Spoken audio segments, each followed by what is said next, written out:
Good afternoon.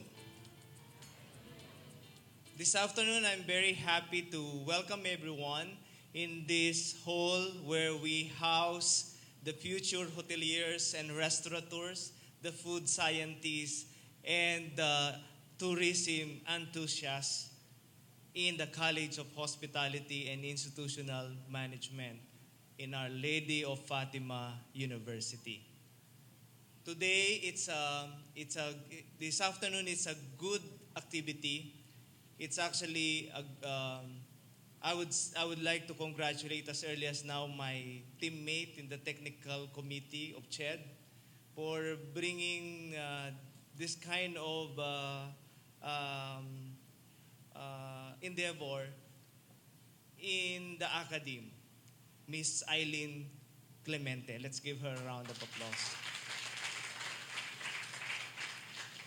In the academe, it's always a question whether how we can bridge the gap between the academe and the industry.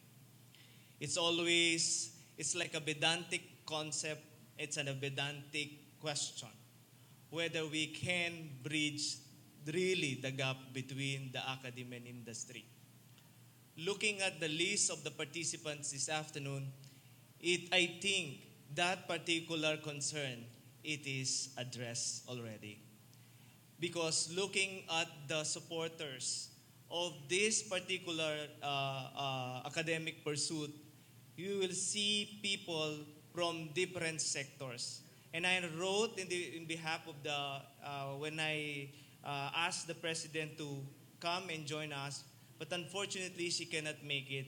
I made it, I indicated in my note that it is a sectoral engagement. Sectoral engagement wherein very numerous sectors are involved in this particular endeavor. And we, MBU Raja Travel, Knowledge Tourism Council, because you're able to bring all of these sectors of the academy and industry together to talk about a special topic. And for that, let's give USEC or ASEC Alan Canisal. Sectoral engagement is very important as we bridge the academy and the industry, where there are professional organizations, leading professional organizations, not only in hospitality and tourism industry. You will see ARME, you will see TIDFI, you will see the tour guides, any Tour Guides Association of the Philippines. And I've met a beautiful lady from Piltoa as well. And I think not just the representatives of higher education institutions. Ms. Clemente mentioned that this is the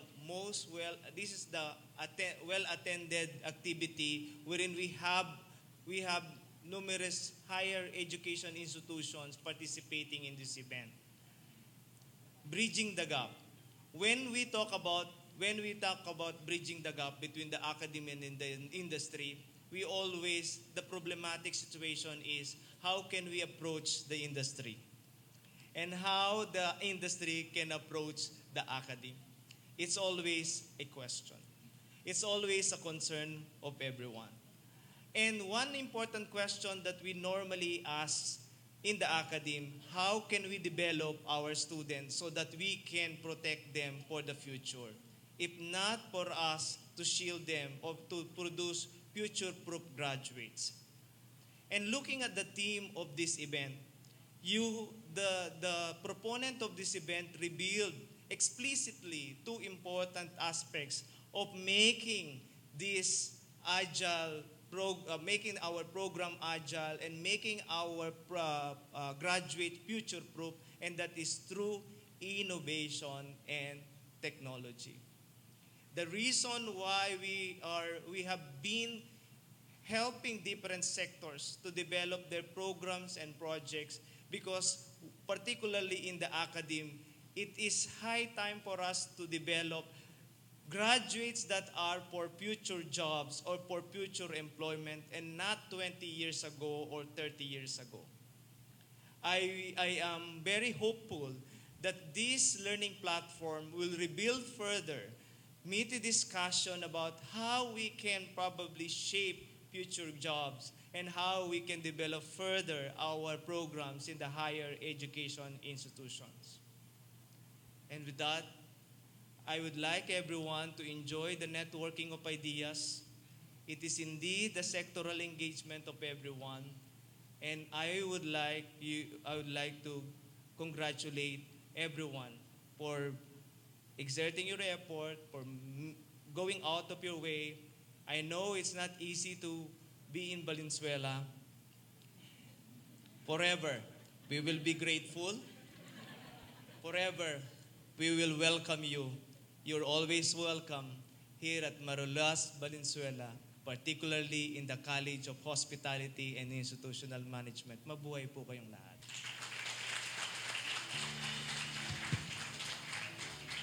Thank you, Dr. Cordova, for the warm welcome. May I now call to the stage Mr. Rolando Canizal, Executive Director of Raja Travel Corporation's Tourism Knowledge Center, for an inspirational message.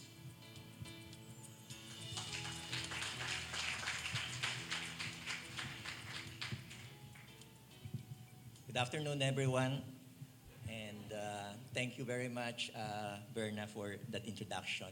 And just to let you know, I'm no longer with the Department of Tourism. I'm with Raja Travel Corporation. So I'm no longer the user for DOT, but just plain Alan for my friends and for everyone here. So on behalf of the President and Chairperson of the Raja Travel Corporation, who will be speaking to us a little later, we would like to welcome everyone to this second edition of the Travel Talk for this year, 2019. Before anything else, Raja Travel Corporation would like to sincerely express its gratitude and appreciation to the officials and administration of the Our Lady of Fatima Our Lady of Fatima or Olpo for graciously hosting this second event of the Travel Talk. Most especially, we would like to acknowledge the support, the understanding, and the cooperation extended by, of course, the President of the University, Dr. Caroline Enriquez, and Dean June Cordoba, who spoke to us earlier, including Dr. Michael Dinyong, who's not with us today, and the most pestered person perhaps in this university, Ms. Risa de los Santos, and all the men and women of the CHIM, the engineering and the research office, for the wholehearted cooperation and the invaluable support that they have extended to us to be able to organize this particular event. Being in the second edition, we are truly delighted that the participation is overwhelming. We have about 23 schools from Metro Manila and the nearby areas of Bulacan and Pampanga joining us for this particular event. In fact, this is higher than the one that we started off last March. We also, as mentioned earlier, a lot of tourism private sector associations and related associations joining us in this particular event, national government agencies, and of course, a local government unit from Pateros. Indeed, as mentioned earlier by Dr. June Cordova, your presence here today is an affirmation that it is very important and timely and relevant that we discuss about this particular topic in terms of bridging the gap and at the same time how innovation and technology will be shaping the future of tourism jobs. In the book, The Robots Are Coming, The Future of Jobs in the Age of Automation, which was authored by Mr. Andres Oppenmeer, who is a columnist at the Miami Herald and an acknowledged media personality. He stressed that the significant challenge for many industries, professionals, and academe today is to prepare for the inevitable. And technological advancement, the technological advancement today is more pronounced with the state of the art that's more coming that will become more pronounced in the coming years. In our travel and tourism industry, we are now seeing the great impact of technology in terms of business simplification in terms of transaction, the development of new market, and at the same time, the rise of new set of travelers and tourists who are more technology savvy and at the same time digitally oriented.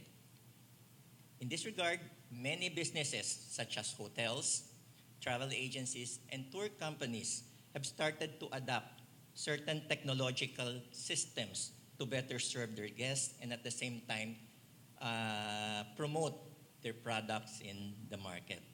And just to mention to you, the Raja Travel Corporation has embraced technological breakthrough as part of its DNA to become more innovative towards and forward-looking for us to be able to seize the opportunity that technology and innovation will be bringing for the future.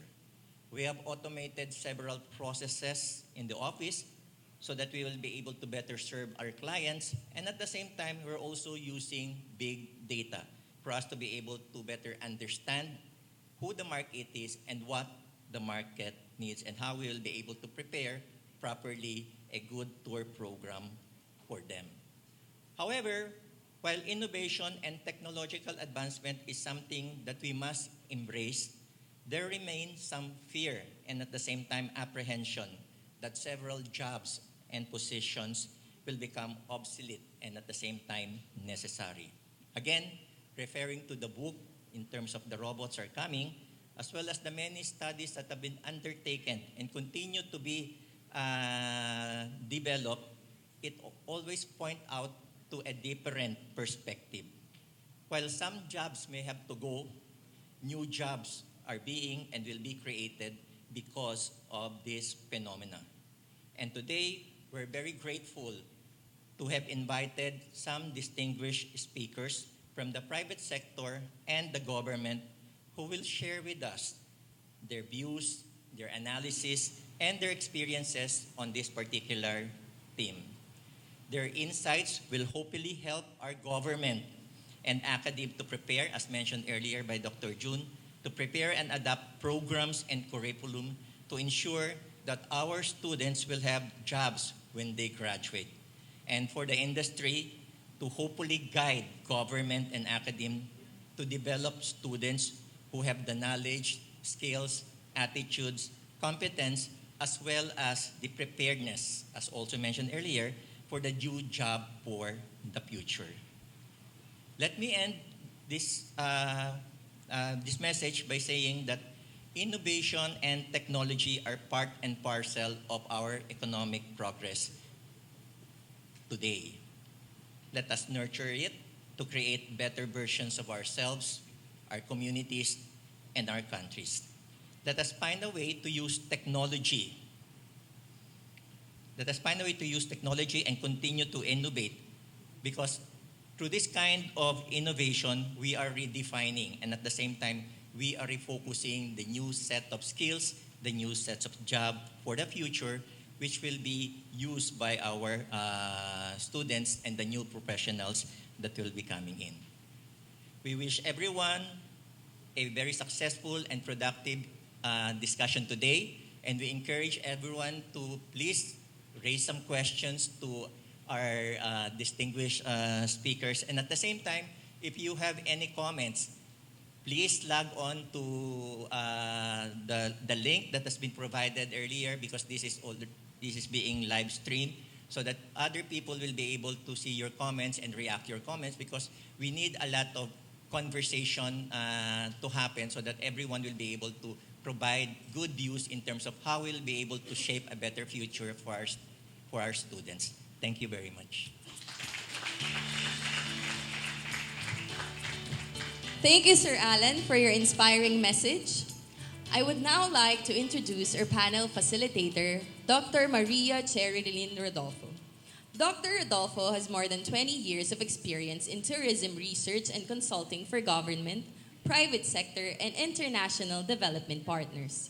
She convened international conferences such as the Destination APEC 2020, Enhancing Tourism and Air Connectivity in the Asia-Pacific region, and the Trade in Health Services in APEC.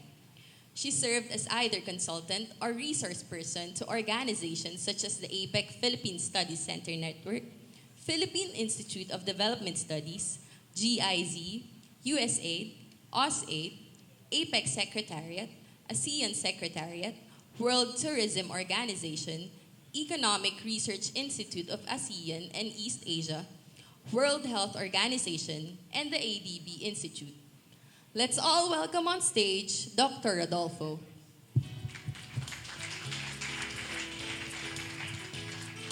Thank you very much for the introduction.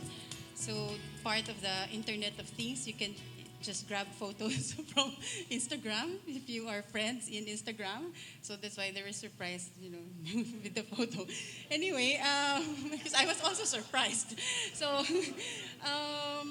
I think our executive director from Raja Travel Corporation Tourism Knowledge Center, Alan Canizal, already provided a very comprehensive background and context of our travel talk series today.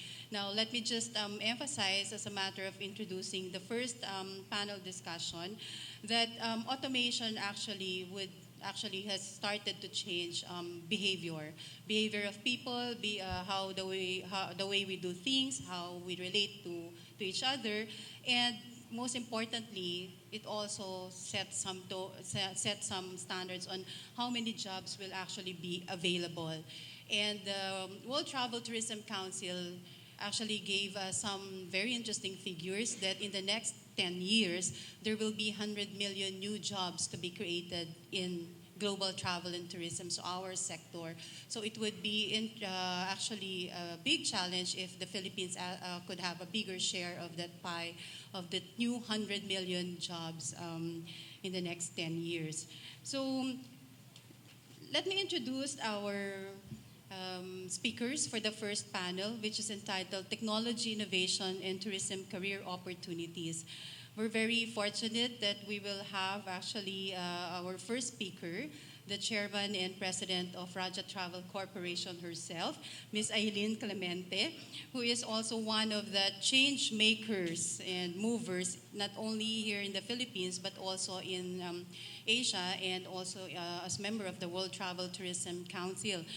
Ms. Clemente actually has been with the Raja Travel Corporation since 2000, and she has actually witnessed, and she was part of the expansion of the company, which now has more than 250 employees.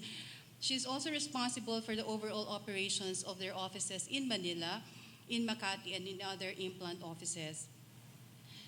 Ms. Clemente, or Aileen, as we actually fondly call her, is the only Filipino recipient of the Global Peace Awards for Empowered Women in Tourism, organized by the International Institute for Peace through Tourism India, in partnership with the United Nations World Tourism Organization, and she received this award in 2016.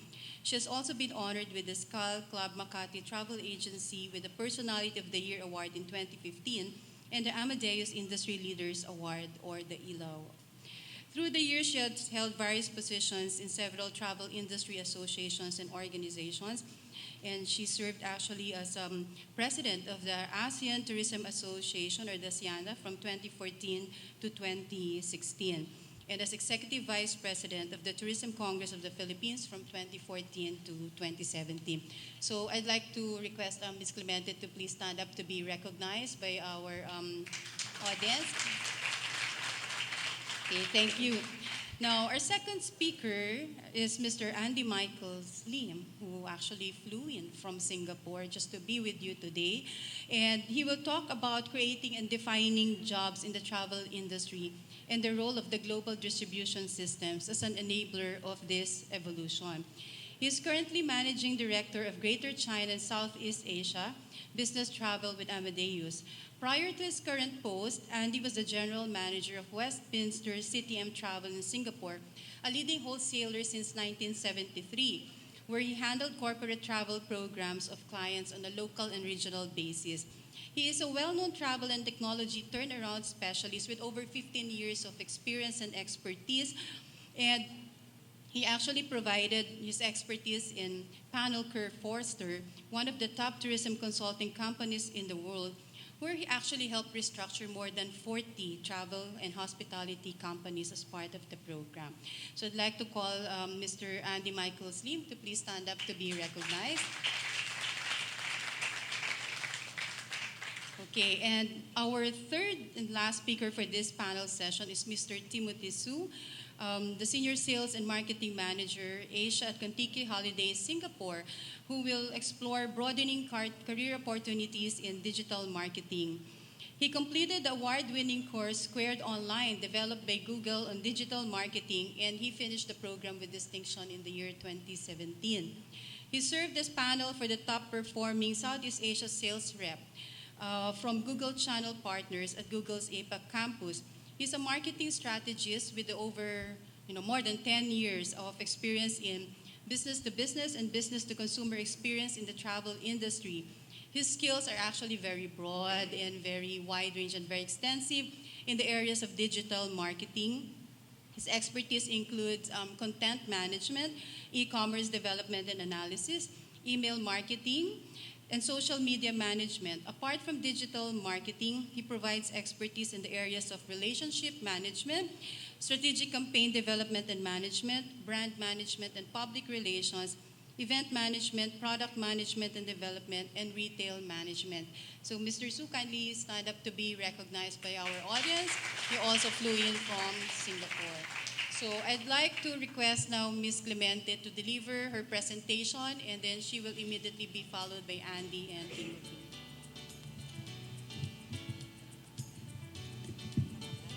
Thank you. Thank you, Twinkle. Maliit kasi ako eh, sorry. No, but first of all, I would really like to echo our heartfelt gratitude to Our Lady of Fatima University for being very supportive of all of our requests. No, but also for all the things that Raja Travel is doing with its Tourism Knowledge Center. Also to all our delightful speakers. Not just because they took off their very busy schedules, but also because you flew in from Singapore and went with my insanity in setting this up. But really, from the bottom of my heart, thank you for all the support. We are very lucky today, as everyone has been talking about, because we now see the benefits of collaboration. We see what's the benefit of not working in silos. And that we would know today how each one affects the other. And I'm sure you'll appreciate it more. And with that, I'll begin my presentation as everyone has been properly acknowledged, I hope. Also, I believe the media is also here. Thank you for coming because, again, this should set the right tone for how we look at tourism and the jobs and careers in tourism. So I've seen a lot of seminars and talks, and usually the title or the description would be future-proofing the jobs in the in the global landscape. And sometimes I'm not sure whether it means that we rationalize the current jobs so that we can hold on to the ways of the past, or if it means having an access to the crystal ball and know what the future looks like. But in any case, both seem to be not practical nor realistic. So we suggest that we can not predict, that we can predict but not see the entire future. We can look at some facts, as shown here, and look at the future. So what's nice about it is that the global tourism is growing at 5.6%, and the Philippines continues to grow at 7.65% in terms of arrivals. So we're still ahead. In terms of jobs, again, we're still ahead of the standard of, or the average of the global tourism industry. And also, in terms of in terms of jobs, the share, we have a higher share here in the Philippines. But this is just one part of the equation, and this seems to be the default statistics that we always look at. We encourage all of us to not just look at this. I always would like to use the iceberg because this is what we see, this is what we know, this is what we report on. But actually, this is what it is. There's a big invisible cost that we're not looking at.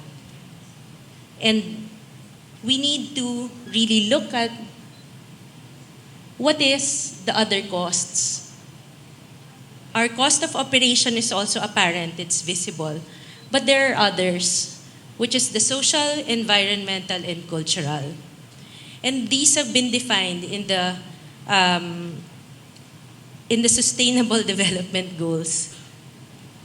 And the point is to narrow down as much as possible of all of these invisible costs. And this is something that's pushing the industry to look at technology to find ways on how to make it sustainable as a business. So before we have jobs, of course, it has to be a business.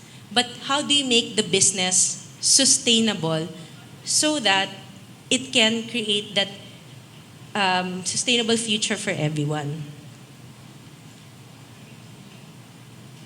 So as Twinkle mentioned a while ago, there's several jobs and it's growing in our industry. So while the rest of the other industries, manufacturing and all the others are shrinking because of the automation, the jobs in this industry is growing. So right now, it is 1 out of 10 jobs globally that is created.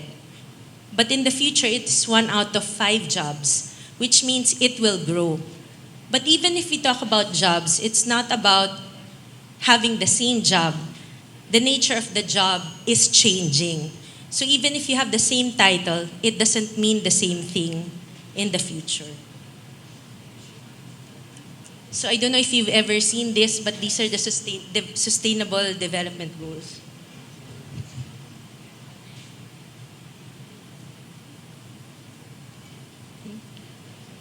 So one of the important things that is affected is time.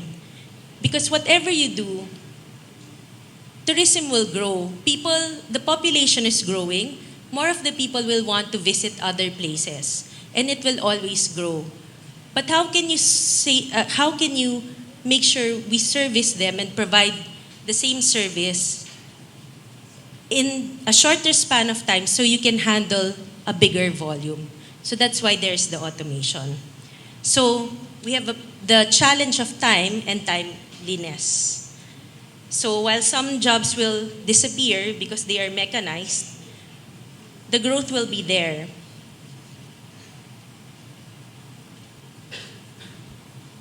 So just a few examples. I don't want to preempt the GDS discussion here, but from the manual preparation of before, from 2 minutes, because of automation, it has changed to a minute. And by providing some scripts, sorry, this is from your competitor, but these are just important statistics that it can optimize certain work that is manual in nature. I know that there are some subjects right now in school that is based on the teaching of the GDS on what to do. But rather, I would like the academe to concentrate on why they are doing something instead of what they need to do. Because if there is a deviation or an improvement to the technology, they get lost. So one of our suggestions is that we move to understanding concepts, understanding why certain things happen.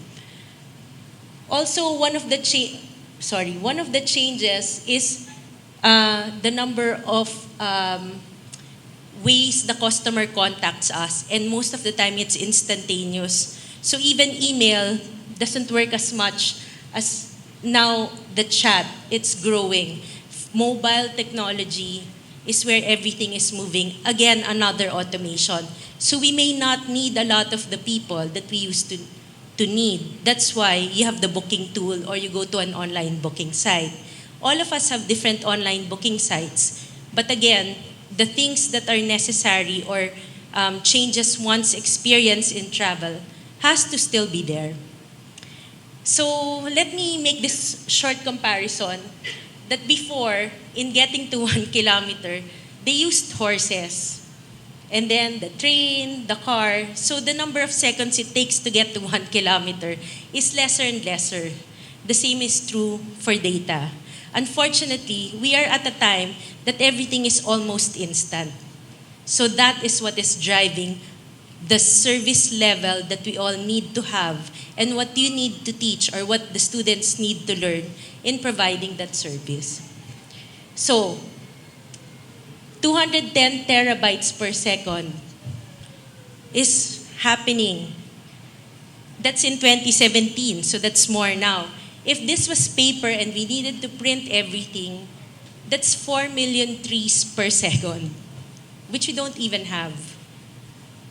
So now the technology has moved to that level where everything is almost virtual. So here are some changes also. So you'll see probably airline counters moving away.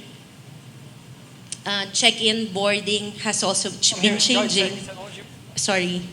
And now, even passport control is also different. Tech Technology Week 2017, looking at the latest innovations that are coming to Dubai. One of those is a passport immigration tunnel coming to Dubai Airport very soon, which focuses on facial recognition software and also iris recognition to speed up processing through the airport. So here we are at the Dubai Airport new immigration tunnel. And I'm walking through the airport scanner.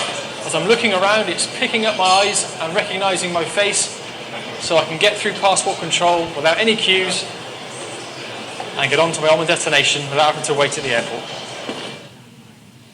So we may not even need as many immigration officers at a later time because of the scanning technology. Before, we just used to use brochures, and I see some of the schools, you have your labs in your schools where you still have the brochure rack and all of that. And we started moving to TV screens and later on even virtual reality. You can even see the room that you will want to stay in even before you go there, just to make sure everything is right.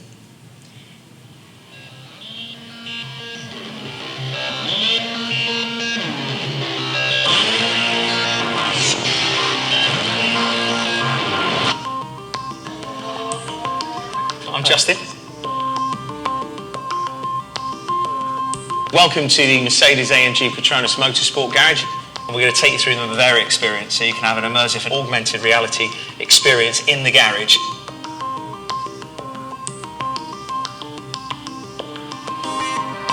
This is Valtteri Bottas's car, powered by the EQ Power Plus. Take a look around the car, then you can see that the car is actually mainly made up of carbon fiber. So again, just as an example, I'm using a car, F1, the Formula One. How they look at cars is how you can look at a destination now. You can just wear the glasses. So some are functionally using it this way, where we need a new set of jobs. And another one, you'll find it exciting, is using augmented reality. Sorry, the example is kinda baka mali. Pero I'm sure the students here know the game Assassin's Creed. Oh, see. Actually, when the Notre Dame burned, it is Assassin's Creed who has the digital mapping of Notre Dame.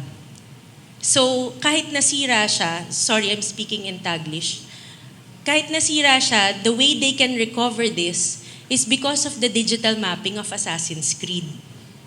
So even the places that you cannot go to in a usual tour, you can go through that in a gaming industry.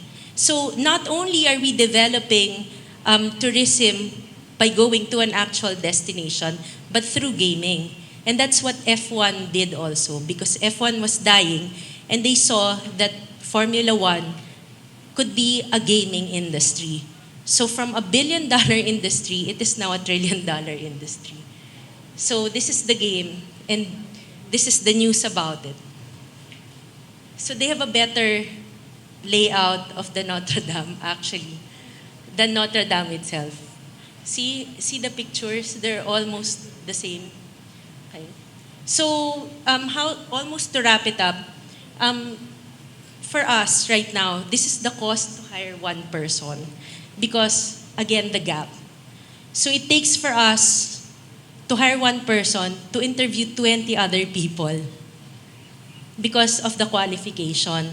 And it's costing us almost 2 million to hire one person because of the numerous people we need to interview and all of that. So keep this in mind because we have to lessen this gap. There has to be a way for us to be near hire or really hireable. Because we spend another 500,000 pesos in training because it was not provided in some of the schools. What are the things that we still want to emphasize on? Again, as I said, technical skills, we have mastered a lot of that. You are correct. But also, we need to concentrate on soft skills and things like analytical thinking, critical thinking, empathy, integrity, stewardship. These are things that are needed, especially in a service industry. And this is my last slide. What are the jobs of the future? They may sound or look the same to you, but the jobs and the nature of the jobs are different. So if there are any low-hanging fruit, these are the ones. Because nobody can replicate tour guiding. Nobody can replicate planning for a destination because you have to constantly change. You have to have different promotions for a destination. So there is a constant thinking of how to make it attractive, how to give an experience to somebody, and so on. Program management is another one.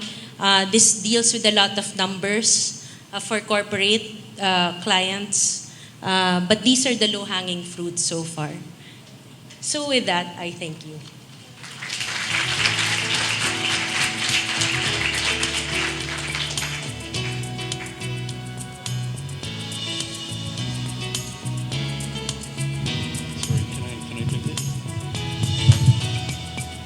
Hello, good afternoon, everyone. And thank you for having me. Thank you, Ms. Eileen, and thank you, Dean, and the university, and thank you, all of you, for giving me the time. So my name is Andy. I normally put my whole name, so it's Andy Michaels Lim, because I think Andy Lim means already dark in Tagalog. Right? Somebody told me that. So henceforth, I've been told to always put my full name. So. All right, so I am from Amadeus. So we are a travel technology company. So we are actually the largest travel technology company. And thank you, Ms. Eileen, in her presentation that you saw. So we actually provide IT software to travel agents, to airlines. Our latest customer is actually Philippine Airlines. So we're very proud for that. We also provide the technology for airport as well. So the video that you saw on airport technology, so what happened was that we actually provided the same for Changi Airport in Singapore. So if you go to Terminal 4, you can actually do that. You can actually check in your bags as well without human interaction. Right? So yeah, thank you for that. Ms. Eileen also showed a bit about chat. So it's very interesting, the statistics, because chat is becoming more and more important. So recently, I met up with a startup company. So what they did was they took the itinerary, all right, or travel itinerary, put it onto an app, and added a chat. And guess how much money they raised from this? 250 million US.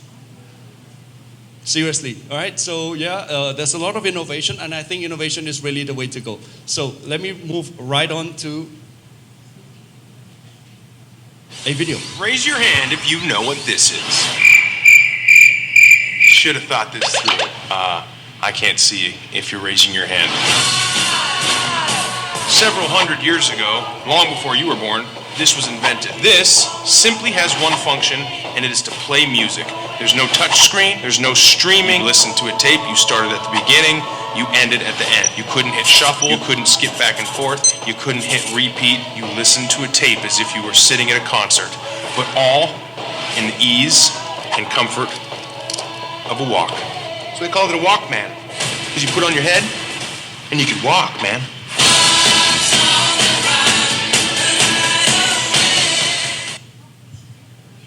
All right, so some of you, especially the students, you may not know the Walkman, but I'm sure you know Star-Lord. That is Star-Lord, exactly. All right, so this was something that people from my generation and before that, this was like the real in thing. This is the must-have, right? We all had our Walkmans, and somehow we could all disappear into our own universe, right? Just because of music. Yeah, and really, I mean, this worked well in the Philippines because all of you can sing. It doesn't work so well in Singapore. we can't sing that well, all right? So, yeah, so this was what it was. And Walkman was like everything. And they had like basically 80, 90% market share. And everybody who listened to music wanted a Walkman. All right? So, but it's, you know, an industry like this, you should have lasted forever, isn't it? But they did not. All right? And by not moving with the times, by not innovating, they have lost quite a bit. All right? And they lost out on an opportunity to make a lot of money from the music industry. Can you guess how much they lost from the music industry? 1 million? 10? 50? USD. All right? So they lost out. So this is how much money, all right? This is how much money that these people make in 1 year, every year. Right? Because this is the new way that people access music. Walkmans are gone. All right? I'm not sure if we can find a cassette tape. Okay, you probably don't know what's a cassette tape, but never mind. Just pretend and say yes. Cassette tape, right? So this was how much was lost. All right? And nowadays, even me, I have an Apple Music account. And it's actually really very effective because anytime, you want to listen to something, you go to the library, you can buy it on the spot. Impossible during my time. During my time, you had to queue up at the cassette shop. And the cassette shop owner actually scolds you for buying his things. Right? And if you browse in his store, he actually scolds you. Apple doesn't do that to me anymore. All right? But this is not just one example. Another example I wanted to show you. So this is a company that was at the top of its game. It had 9,000 retail stores. It had 60,000 employees. It had a market value of 8.4 billion. And who were these people? Blockbuster. And then what I want to show you, right, is how rapidly from 6 billion in a matter of 6 years, right? These are video stores, guys. Okay, again, I might be a bit old school. How many of you remember videotapes? VHS? Yeah.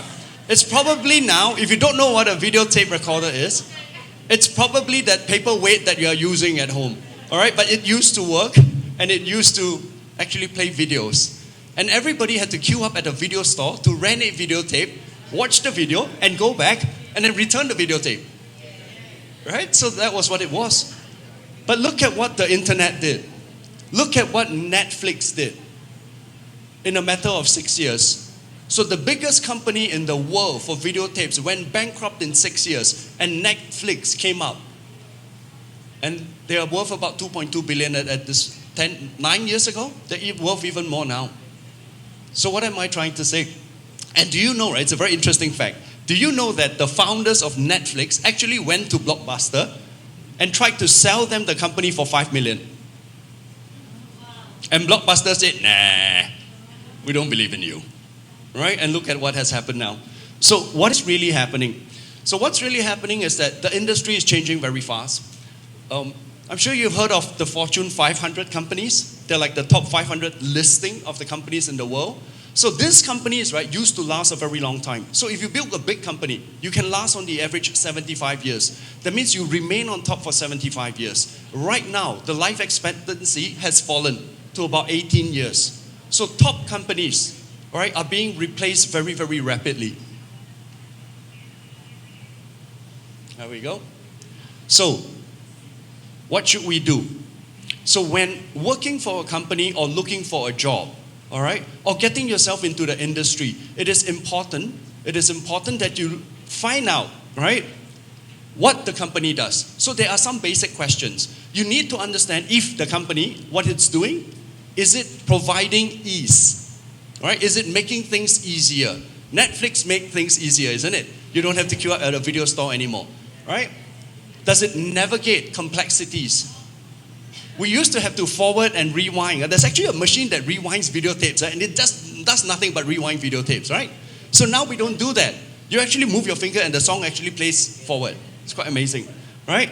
Does it expand to new markets? What you are doing, what you are inventing, the job that you are going for, does it expand to new markets, or is it restricted to one province? Right? And look at that. Does it adapt to business challenges? Right? If you go for an interview, before you look for a company, ask yourself, do you think that this company adapts to business, right, regulations? And of course, right, the fastest, funnily, making money ventures also has to meet local regulations, all right? So I'm very mindful that I'm at a university, so please, meet local regulations. Don't just join any company that makes money, okay? And of course, you have to leverage off multinationals, right? And like companies who are exposed to multinationals or different tour operators or people all around the world, like Raja Travel. All right? And so, a little bit about Amadeus. So what do we do? So Amadeus is a content aggregator. We provide content. We basically have a system that allows you to book any flight, any hotel around the world. We have rail, we have insurance, we have payments. So basically, we help people who can build applications, or we help travel agents and we help airlines to distribute that content. And this is all the content that we do. All right? But us, we are basically just a content provider. You, all right, the travel agents, the airlines, the hospitality are the face, are the humans. We automate the mundane, but you humanize the exceptional. All right? And also with technology, it doesn't work without people. Right? So believe in yourself, right? Believe in yourself. Yes, technology is here. Yes, it moves fast. Yes, companies can rise and fall overnight. A new technology can wipe out an old company overnight. Yes, it is true. All right? But rest assured that technology cannot work without people. It cannot work without you. So believe in yourself, leverage off technology, and with that, may I hopefully inspire you to fast forward to the future. Thank you very much.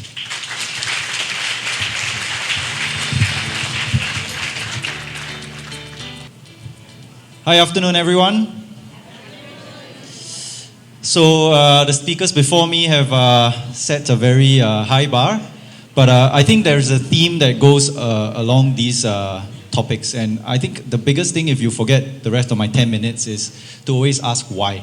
Okay? As I go into my presentation, I'll share to ask why. All right, so I am Tim, Timothy, or Tim for short, and I represent Kontiki in Asia.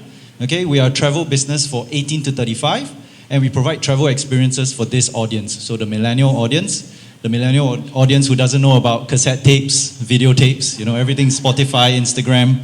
I mean, I will normally ask people if they use Instagram, but for an audience like this, I will ask who doesn't use Instagram, and I probably see 2 hands or something like that. So, for my presentation today, I'll cover just a couple of topics. The first one is just to give you an overview of the current travel agency industry, okay? And what are some of the typical roles, which you should be familiar with already, so I'll skim through that quite fast. And to share with you a little bit about the future of travel agency industry and what some of the jobs are, okay? It's also very timely, as I was sharing with some of the speakers, because 2 months ago I just had something similar in Singapore with the Travel Association for Youth Committee. So some of these statistics were taken from there, as fresh as May this year. So These are just some statistics gleaned off Singapore and Philippines. In Singapore, which is a small country, we've got 1,200 travel agents. Very competitive. And as what Andy and Miss Eileen said earlier, if you don't innovate, if you're just going to take orders, the robot will take over you. And then that's the end of your job. But if you ask why, if you ask how can you challenge that? How can you humanize? How can you provide a better experience? You get your repeat customer service. It's the same in Philippines. There are over 500 licensed members, of which even more are the retail stores. So this is a quick overview of some of the jobs that are available right now. Okay, you would have heard of your peers, your seniors, your friends who are in various parts of the travel industry. Okay, this is specific to the travel agents. More of the same, you know, for example, marketing executive. 10 years ago, a marketeer would be advertising in the newspapers, in magazines. And then about 5 years ago, it was known as digital marketing. But even digital marketing is obsolete now because marketing should comprise of everything digital, isn't it? Everyone uses social media now. So like what my previous speakers have said, some of the roles might sound the same, okay, but without innovation, okay, or rather with innovation, it's changed. It's changed with the times. The title is the same, but what you're doing, the platform you're using, the audience that you're talking to is different. So this slide just shows some very current career progression, okay, not just for the travel agency, hotel industry as well as MICE, okay. So after you graduate, what's next, okay? You normally enter the business, any of these three funnels. You go in as a travel consultant, you work on the front desk, you meet customers at the front line. What's next? Maybe after 3 years, after 5 years, you progress onwards to a managerial position. You may have 2 or 3 people in your team, 4 or 5, it depends on business to business. And everyone aims towards what happens in the next 5, 7, 10 years, you know, to be the head of the department, director of sales, or to be a project director. So this is a very common and typical route for the travel industry right now. So I've just covered very briefly of what is the current state of play in the travel industry for the region and actually globally. And now we just focus a little bit more about the future. What is out there for us? What's out there for you when you enter into the workforce?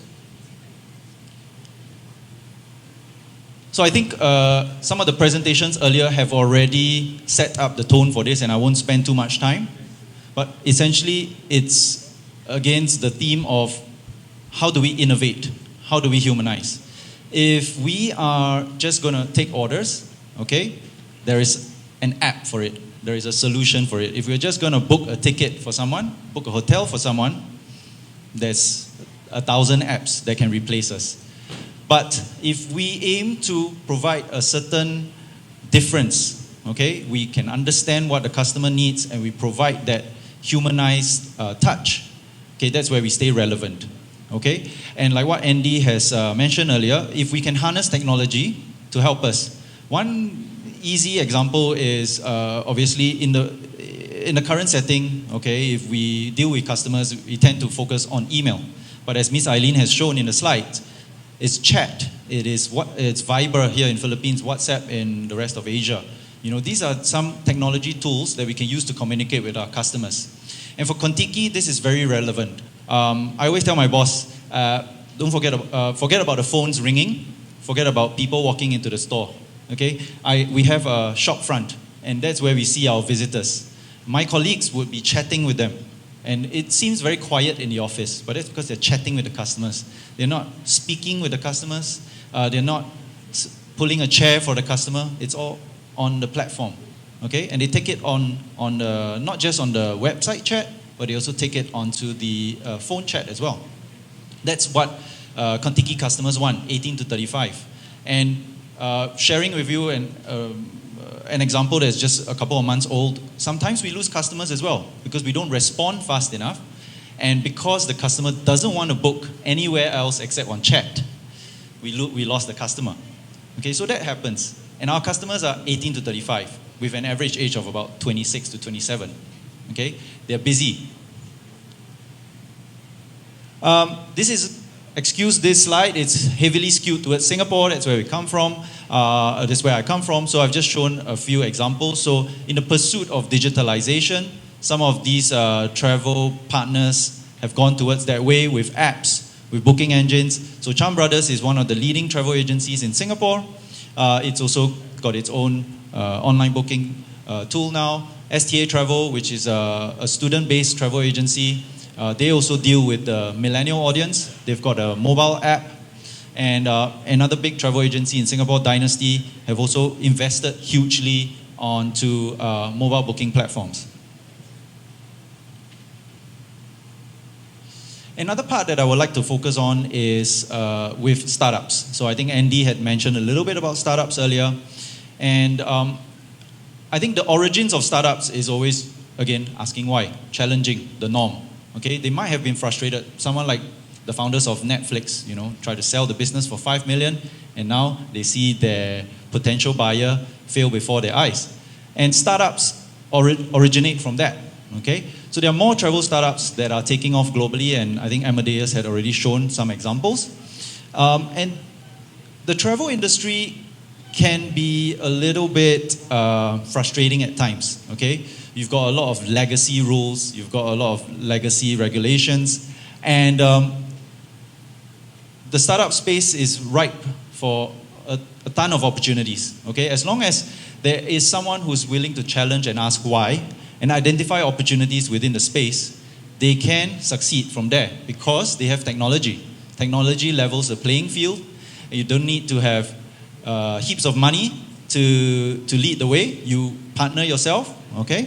You partner with technology partners, and as long as you've got a good business proposition, you can succeed. I mean, has anyone heard of Klook? KKD?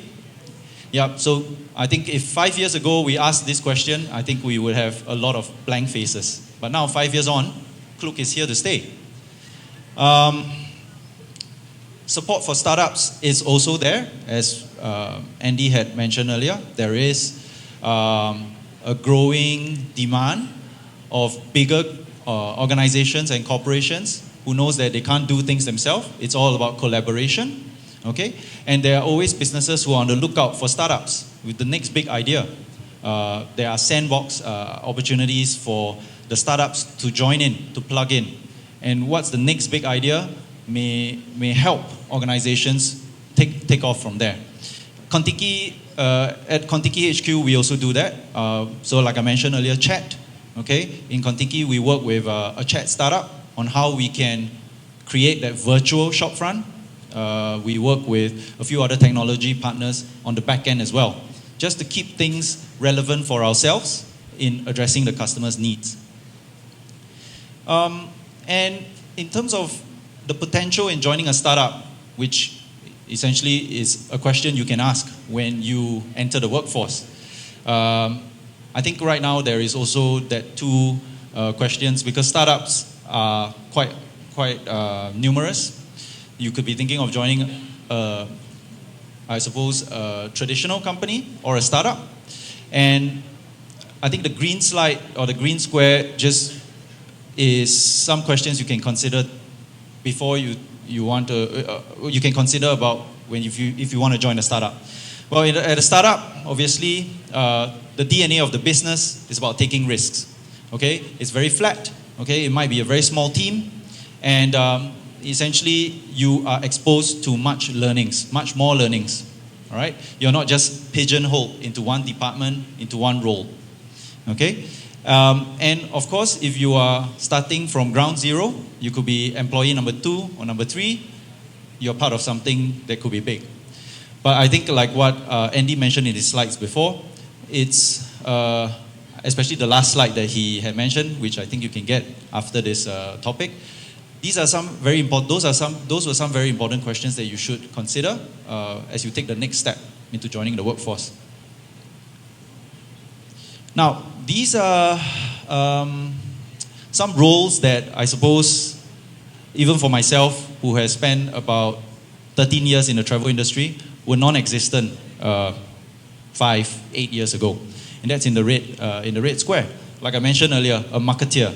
Okay, marketing roles have been around forever, but what platforms and what channels has changed? All right. So in the past, it was with the traditional marketing, so publications, newspapers, offline, print. But now, I would say it's heavily skewed towards the online. And in that space of marketing, there is also content, because, like I asked earlier, I think all of us consume our media online. It could be on Instagram, that's where we get our news. It could be on YouTube, and that's where we do our search. What we found at Kontiki is that, in fact, YouTube has replaced search for the 18 to 35 space. So we don't even use Google anymore for questions. We go straight to YouTube, and we use YouTube as a search tool, because I think the 18 to 35 audience is so used to consuming media on videos. And how many of us, watch videos without any sound? We tend to just read the subtitles, right? I think that's quite a common phenomenon as we commute, and we tend to just read the subtitles as well. So all these trends are precursor to what some of the jobs are out there in tourism. What does that mean? UX, UI, so in terms of web design, in terms of web marketing, in terms of what kind of content is out there that captures the audience. These were not thought of before. When I was in marketing 10 years ago, it was just about making the advertisement prominent with the phone number big enough so the customer can see and call. But right now, it's about how can I keep my video captivating in 10 seconds or less. And again, that goes into the importance of being resourceful. If we just remain being an order taker or just keeping to that pigeonhole, we're never gonna succeed. All right, and gone are the days where being good at your job is just sufficient. You always have to ask why. How do you challenge yourself? And I think that's testament to how some of these startups are so successful. They never stop in one place, and I relate that to Andy's slide earlier, where the longevity of the company is now 18 years or less. So even if a company has been around for 5 years and successful, I think the next thing they do with their profits is to invest in research and development, because they know that there's always the next big thing that will come, and it might just swallow them up whole. The travel industry will continue to grow with the technologies, and I think the statistics from Miss Eileen have already shown that. But I think as much as tourism is here to stay, the tourism industry is always on the lookout for new ideas and startups. So if you have an idea, don't keep it to yourself.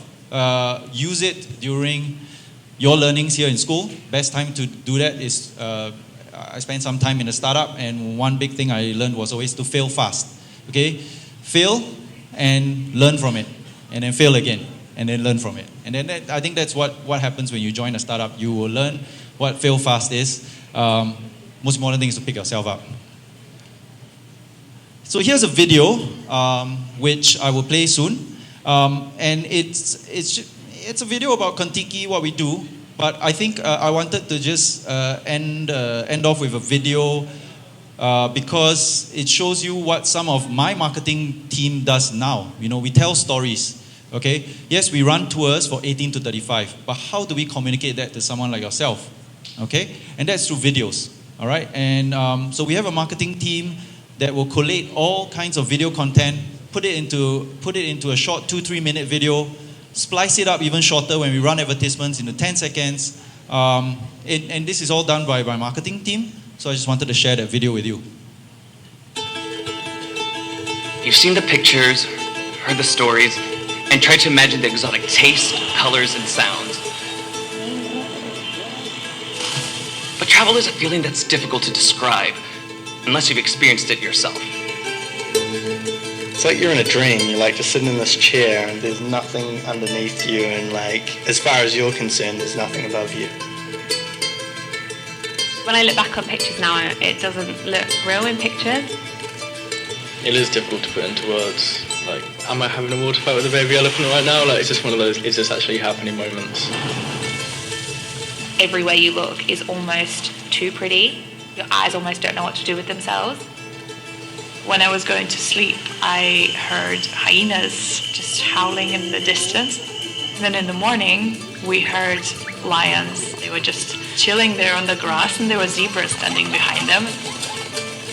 It's so huge. It's very kind of humbling almost, you know, like the raw kind of power of nature when you're this tiny little person in front of it all. I don't know, it's just something about being there that you couldn't capture it in a movie. The feeling of overcoming something, that's the kind of thing that lasts on. It's like 5 different holidays in one holiday, or like 50 different countries in one country. There was something so magical about the sunset. It felt like a bit of a secret. And then the water just shoots like whoosh. It's kind of all those things that you never really get to see. You can only feel or experience if you're there.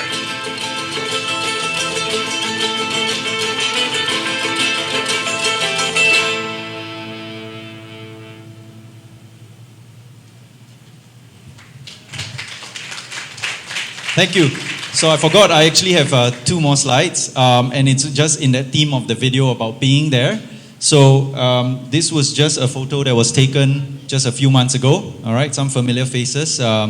And this particular group of travelers from Manila were at the office of Raja Travel and talking about their upcoming trip, which in the early May was happening in about 7 days' time. So like the video said, it's just about being there, experiencing it.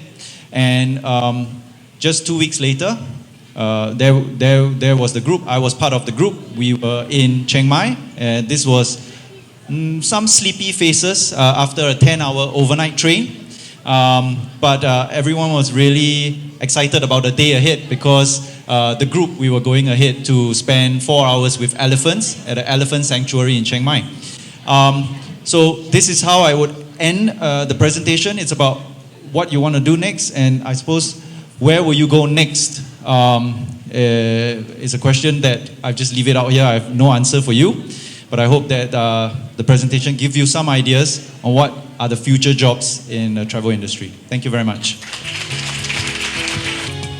Okay, thank you very much, Eileen, Andy, and Timothy. I'd like to request the 3 of you to join me here on stage for our open forum.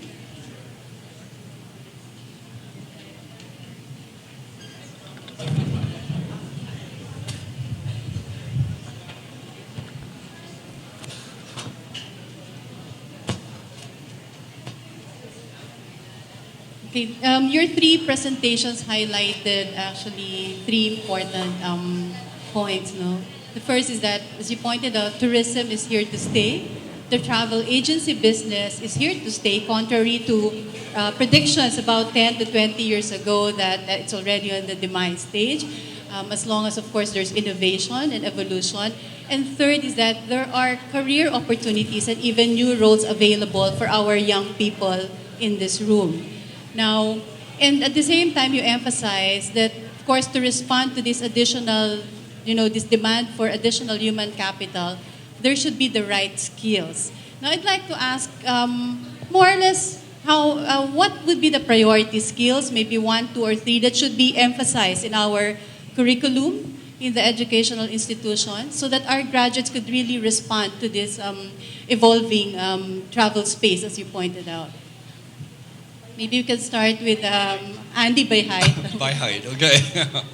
No, I think I want to take something from Miss Eileen's slide, which I think is very important. It's stewardship. So I think what we actually look for, a lot of things we can teach. In terms of technology, we can teach you coding as well. But we can never teach you ownership. We can never teach you stewardship if you don't believe in it. So I think that's one of the real values that, especially from Amadeus, this is what we look out for. Yeah. Thank you. Yes, Timothy. Yep, so carrying on that theme as well, it's something that is intangible, and I think the biggest one is initiative.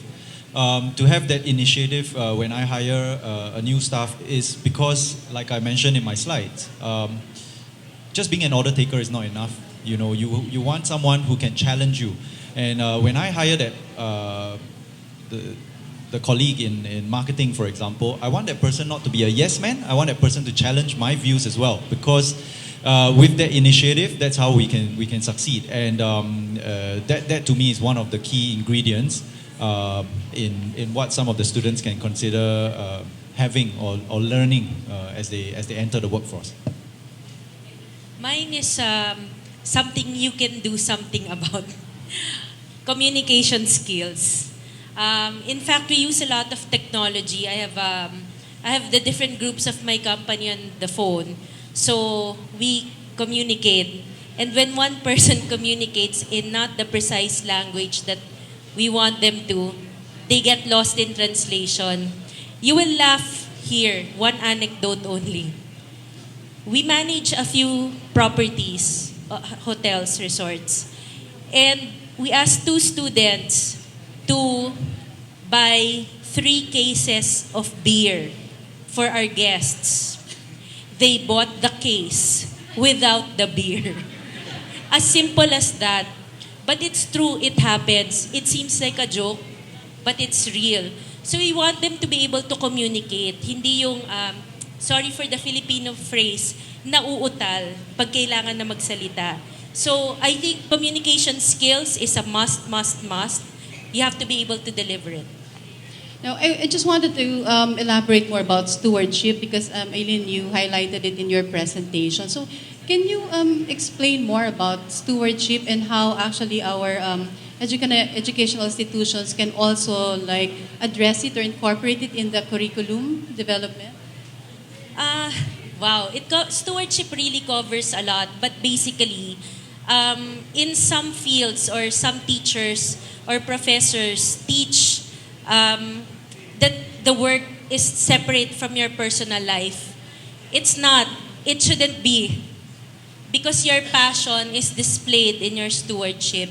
And stewardship, your fulfillment, cannot be about your inferiority or your complex in life. Your stewardship is that because you were able to teach other people, because you were able to share your knowledge with other people, you have given your legacy to them to take care of the next. So even in our office, we take care of families. A transaction is defined as an act of kindness. So every time they become an order taker, they are not giving an act of kindness because they did not understand why somebody did a particular transaction. What if somebody is buying an air ticket and you didn't pay attention to it? Ayun pala, that person is buying a ticket because somebody is about to pass away.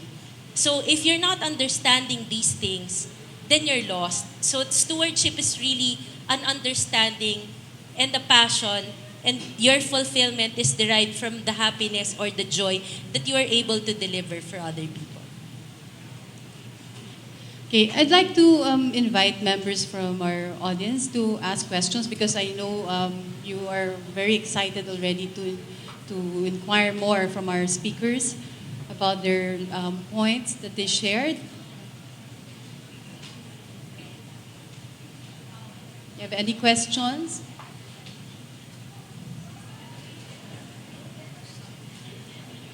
Anyone would like to pose?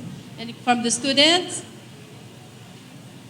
Most especially if you have graduating students here who'd like to know more about their career opportunities in the travel agency or travel and tourism business in general.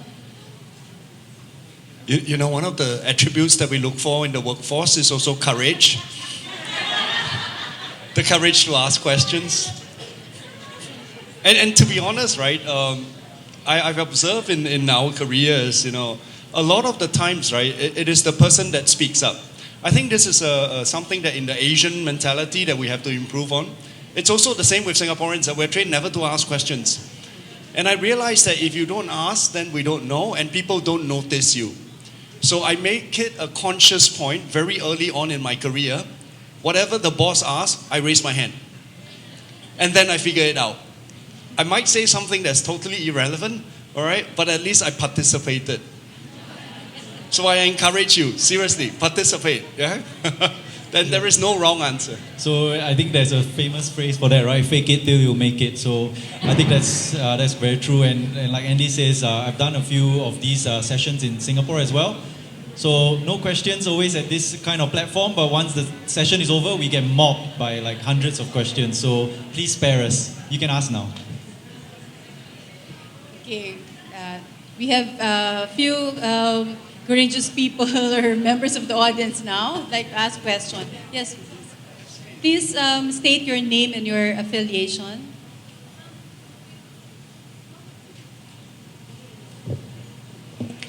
Good afternoon, everyone. It's not a question, but actually an appreciation of what you have presented. You are very true. Everybody has to prepare for the future. Especially, I'm addressing to our teachers, because all of these things should start from the teachers. And maybe we've got to tell them that there must be ownership of the job that they are doing. Because once they have that ownership, they would try to learn the craft and develop the confidence, and at the same time, like for example, to make it different from, of course, the technology, they will be prepared then. A lot of things should be started by our instructors.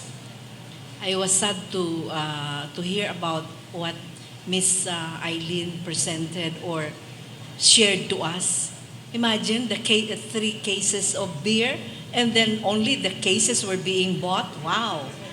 Nasaan na yung utak? Napunta na yata sa tuhod, ano? So maybe this is a challenge to all of us, no? I'm a retired dean already, but I am asking our faculty members, please take the responsibility. Let's take the responsibility and prepare our people for the industry. Thank you. Thank you. Yes, I saw a lady actually raise her hand. Yes, please. Hi, good afternoon. Half of me is from the industry and half of me is from the academy. So I was really shocked, surprised, challenged after hearing your talk.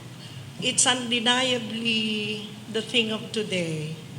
I'm a tour guide, Ma'am Eileen, and I'm also a teacher, 15 universities. Fatima is my 16th university. Okay, it's a challenge for both the academy and the industry, because for the longest time, gaps has been the issue since 30 years ago when I started. But I think it's a challenge because for a teacher to become a mentor, which is stewarding, wow, puso. I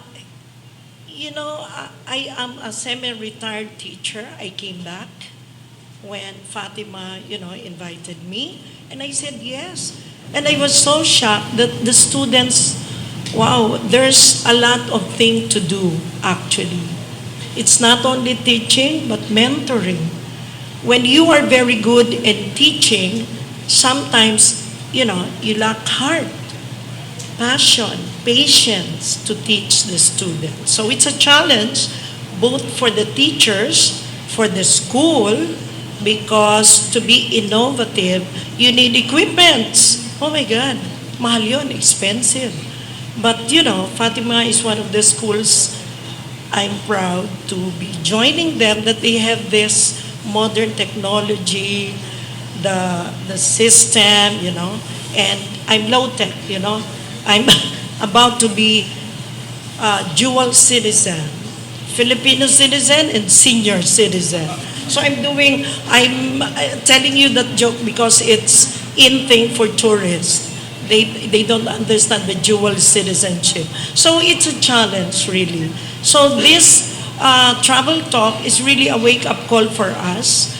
And unless we do our share, it will be really a challenge forever. So calling all the schools and the industry, let's partner, no? Okay, to be able to at least, go near, sabi nga ni Ma'am Eileen, go near higher or eventually higher. Thank you. Okay, thank you very much for your comment. Yes, Eileen. I've been, when we started the Tourism Knowledge Center, we were very pleasantly surprised with schools such as Our Lady of Fatima, with the initiative, the progress, and the eagerness and the openness that they wanted to be part, again, as I said, of the insanity of the Tourism Knowledge Center. Because a lot of the other premier schools did not even look at this in the first place, which I thought they would be interested in. So again, I'm grateful for all our partners, even especially in Bohol and Palawan, that they had all these numerous researches, and even if they didn't have the facilities, they had this. So when they came to us and with their eagerness to partner, it was all we needed. It's this and this. That's all. Thank you. I wanted to ask Andy and Timothy, in Singapore, for example, do you have partnerships, collaborations with schools, most especially in this field of digital marketing or travel platform or even developing content and the like? Yeah, well, I think in Singapore, there are partnerships, but more can be done. I think that's quite symptomatic of the travel industry in Singapore. There are tourism schools in the different universities and polytechnics, but there always seems to be that gap as well with the travel agency or the travel industry. More can be done. There are existing ones, but I feel that from seeing it in the last 12 years, I think more can be done in that sense. I think for us, maybe I can speak not for Singapore, but more from an Amadeus perspective. We have a program. You can YouTube it later because you don't Google now. YouTube it later. It's called Amadeus Next.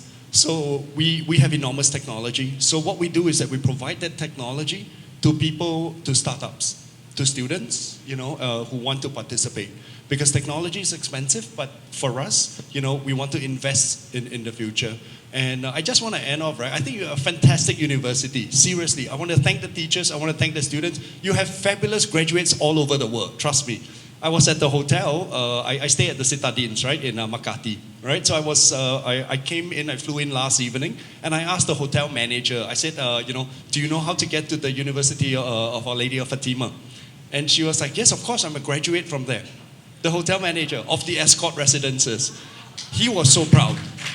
He was so proud, and he asked me, so what are you going to do there? So I said, I'm actually taking part in a travel talk. So I am so proud of all of you. Nurses in Singapore, there's so many from your own university, right? Even my own dentist from St. Andrews is from your university. And thank you so much. Thank you for contributing. Thank you for the fine work. And thank you for just continue to do this, right? And make yourself proud and do this all over the world, right? And then make Filipinos proud, eh? Thank you so much. For those belonging to the age bracket of 18 to 35, as mentioned by Timothy earlier in his presentation, just imagine that we're just part of the chat system, so that if you want to ask some questions, so just imagine that this is the chat room. So yes, please. Okay.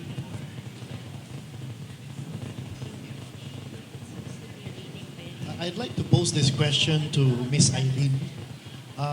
You mentioned earlier about communications problem. I think that's something that is across different disciplines. It's really a problem. And being in the industry for several decades, what I'm wondering is is there anything that the industry is doing in terms of fixing this communication skills problems? I cannot speak for the industry, but I can speak for Raja. as I said, we invest per person, it's about 500,000 just for the training, just to ensure that the language is specific for the operations, but at the same time, it's not just about speaking in English, but speaking precise language when you're communicating. Especially the use of pronouns. That's always, she did that to him. Who is she? Who is him? All of these are simple, basic things that should be actually from K to 12. So it's really, that's why we set up the Tourism Knowledge Center, not just addressing it when they're there, but because it needs to be started from the ground.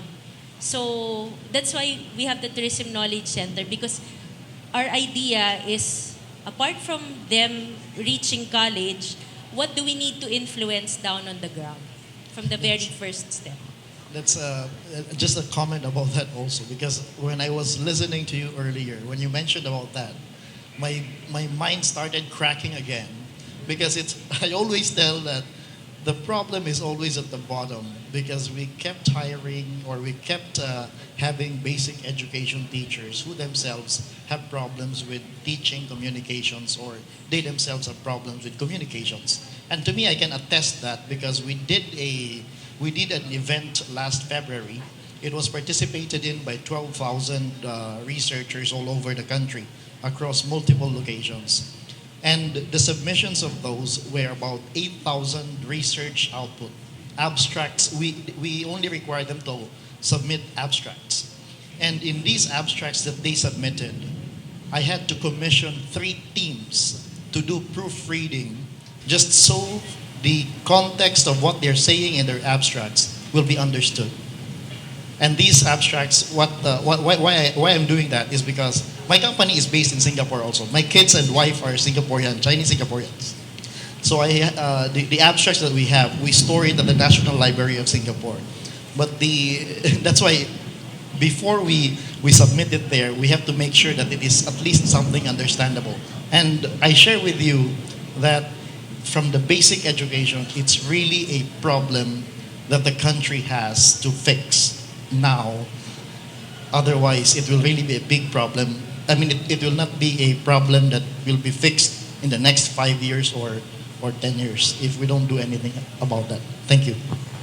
Thank you. Well, actually, all of us have that responsibility. So even the families. And again, YouTube is already available. There are some lessons there.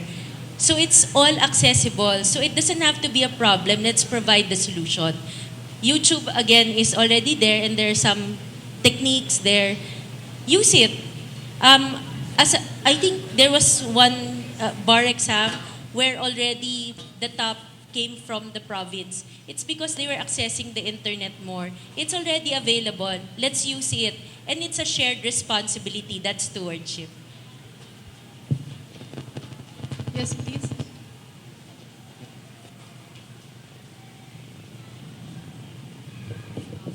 Good afternoon. I'm Maria Paz Espiritu of Holy Name University, Bohol. I would like to thank the organizers for giving us this opportunity to be here. Bohol is far from Valenzuela, so we traveled far.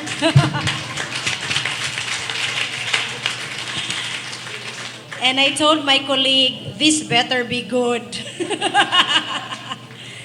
Thank you. You reached our expectations.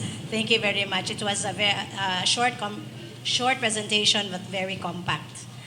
My question is, it's beyond doubt that innovation and technology, they play a very big role in the tourism industry now. But I would like to take the perspective of the customers. Like me, I use online booking to buy tickets, hotels, etc.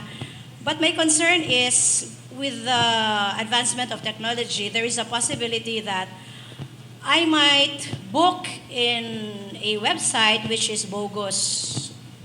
I might be using my credit cards, get tickets, book hotels, only to find out that the website is not legitimate. So with the technology now, how do you protect us, consumers? Thank you. One of the things that Amadeus has done is, of course, we have what we call your two-factor authentication, all right, which basically also requests for your mobile number, all right. So I think it's an exchange of information. And also one thing that I learned from the millennials, or the 18 to the 35s, is that you look at reviews. Reviews are actually quite helpful, right? In my day and time, I could only ask like a few friends who probably has never been to the place before, right? So, but I think on the internet it's fantastic. You look at reviews and people actually tell you. You know, so recently I've been shopping online for my children, all right, and I wanted to buy a toy cabinet, right? And I chose the one which has the most reviews from old people like me. Right? So it's fantastic, yeah. Yes, in the case of Kontiki? It's the same. I think reviews are our digital word of mouth now.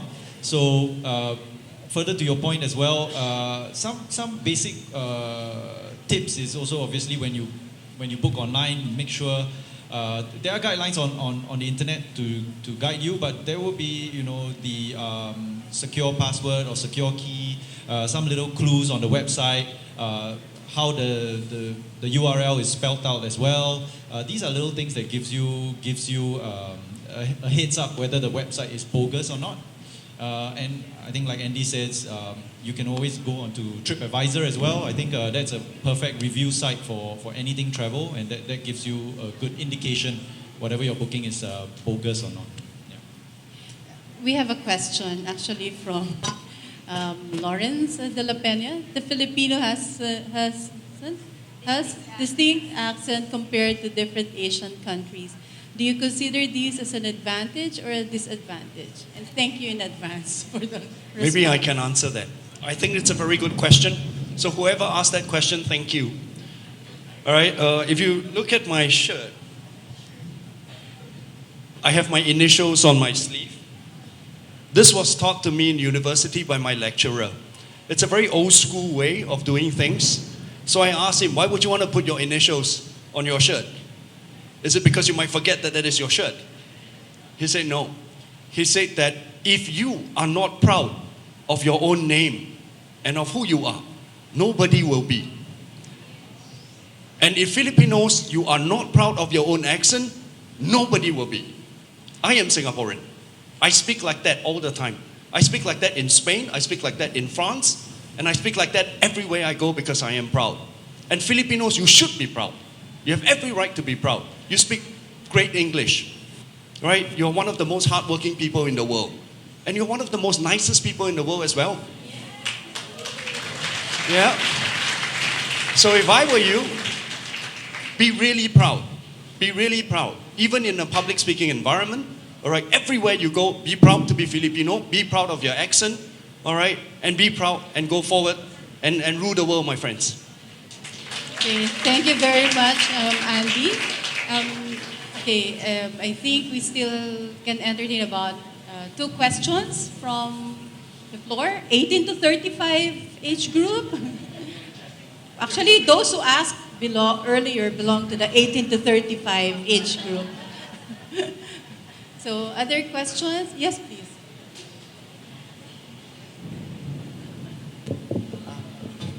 Good afternoon. I am Rosan from Lyceum of the Philippines University, Manila, and Hausan College in Pampanga.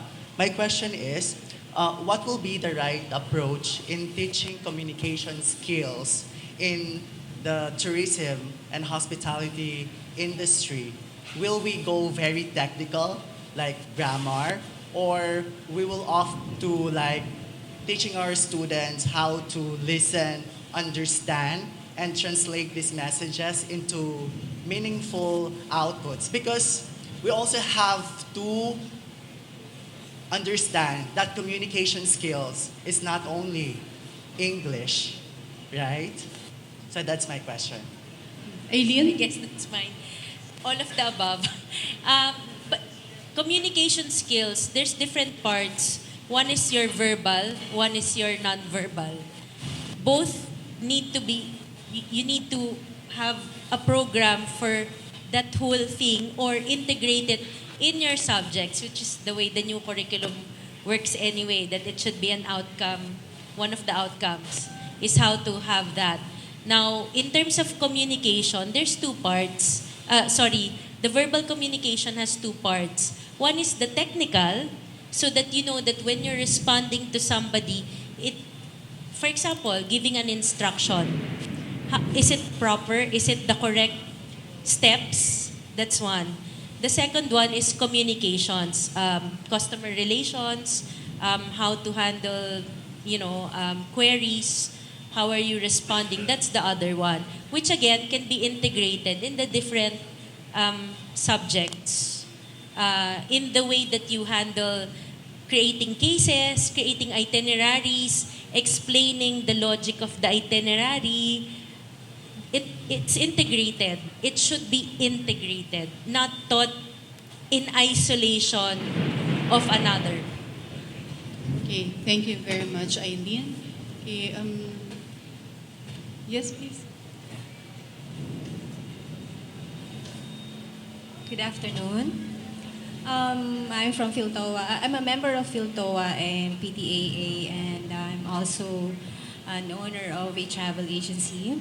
So my question is, we've been hearing about innovation and technology as the in thing and the direction of the tourism industry. So since we have here the Our Lady of Fatima University as our host and some representatives from other universities, do you think CHED should modify the current curriculum of the tourism courses of the Philippines so that when the students graduate, they are somehow prepared and equipped for the future jobs of the tourism industry? And if yes, what do you suggest to be added or modified? So I guess, Eileen, you're supposed to answer that. So I'm the private sector representative right now in the CTHM technical committee. There was just a revision to the curriculum, CMO 62. Yun nga, moving things to outcomes based. So iba na siya, and I think there's also, it was very extensive. It was a learning process for me because even the way they were aligned with, yun nga sa K-12, ano rin yung mga kailangan ni address in corresponding sa TESDA counterpart din noon. But I believe the rest of those members of the committee did a very good job. Dr. Cordova is one of those. Wow, my God. I was surprised that I could follow his train of thought. But you will see the benefits of the changes siguro in another 4 years. The new curriculum kasi, again, just started. So you'll see the benefits in 4 years' time, I would suppose. Okay, thank you very much for that response, Eileen. At this point, I'd like to close our session on technology and career opportunities. Let's give a round of applause to our 3 speakers. Okay, thank you. Andy.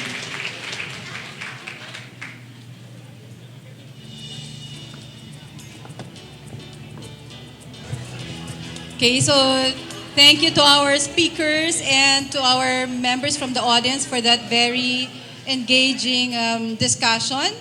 And I think that last question on the curriculum would be discussed more in this next panel. Okay, so let's now call on our 3 speakers for this session on new tourism skills and competencies in the midst of automation and the ASEAN integration. Let me introduce Ms. Alin Magalong, who is the Assistant Chief Education Program Specialist from the Office of Program and Standards Development of the Commission on Higher Education, or popularly known as CHED. Ms. Magalong will discuss the policies, programs, and initiatives for higher education. And Ms. Magalong has been working at the Commission on Higher Education for 18 years already, since 2001. And the mandate of her office includes tasks related to formulation of academic policies, standards and guidelines for the various higher education programs, conduct of monitoring and evaluation, implementation of development programs and projects, including centers of excellence and centers of development project. Ms. Aline, please stand up to be recognized. Our next speaker is Ms. Maria Isabel Gamuro, Division Chief on the Competency Standards Development Division of TESDA, who will represent Ms. Imelda Taganas, the Executive Director from the Office of Qualification and Standards of the Technical Education and Skills Development Authority, or TESDA. She will present future proofing of the workforce in the tourism sector and the initiatives being undertaken by TESDA. Ms. Garumot provides oversight and technical assistance in the development of competency standards and training regulations in constant partnership with industry experts and industry associations, particularly in identifying priority qualifications, developing draft training regulations, validating and finalizing such regulations. Okay, Ms. Gamurot, please stand up to be recognized. Okay, our third speaker for this session is Dr. John Paulo Rivera, the Associate Director of the Dr. Andrew L. Tan Center for Tourism from the Asian Institute of Management. He will discuss tourism MRAs and knowledge creation in Industry 4.0. Dr. Rivera is Associate Director and currently visiting Research Fellow at the Ritsumeikan Center for Asia-Pacific Studies of the Ritsumeikan Asia-Pacific University in Beppu, Japan. He is a consultant at the Philippine Center for Environmental Protection and Sustainable Development, particularly for the project Transforming Tourism Value Chains in Developing Countries and seeds to accelerate more resource-efficient, low-carbon development. He is also consultant with the Economic Research Institute for ASEAN and East Asia for the project explicating the Jakarta framework of moving the ASEAN economic community beyond 2015.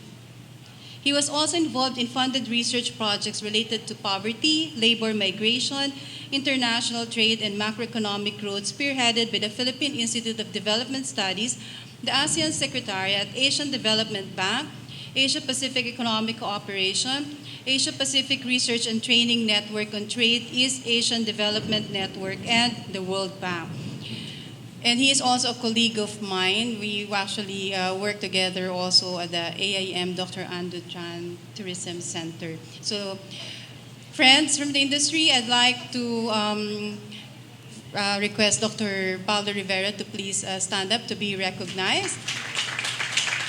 Okay, and I'd like to request Ms. Aileen to please proceed here for the presentation, to be followed by Ms. Gamurot and Dr. Rivera.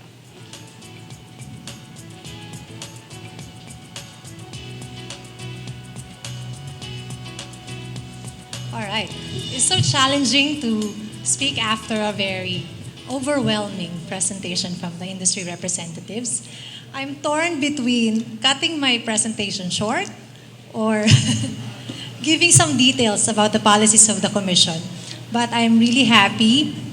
A pleasant good afternoon again to everyone. And I'm happy to inform all of you that with me are the two technical committee members of the CHED Technical Committee for Tourism and Hotel Management, Hospitality Management, to assist later on for the questions that you might have.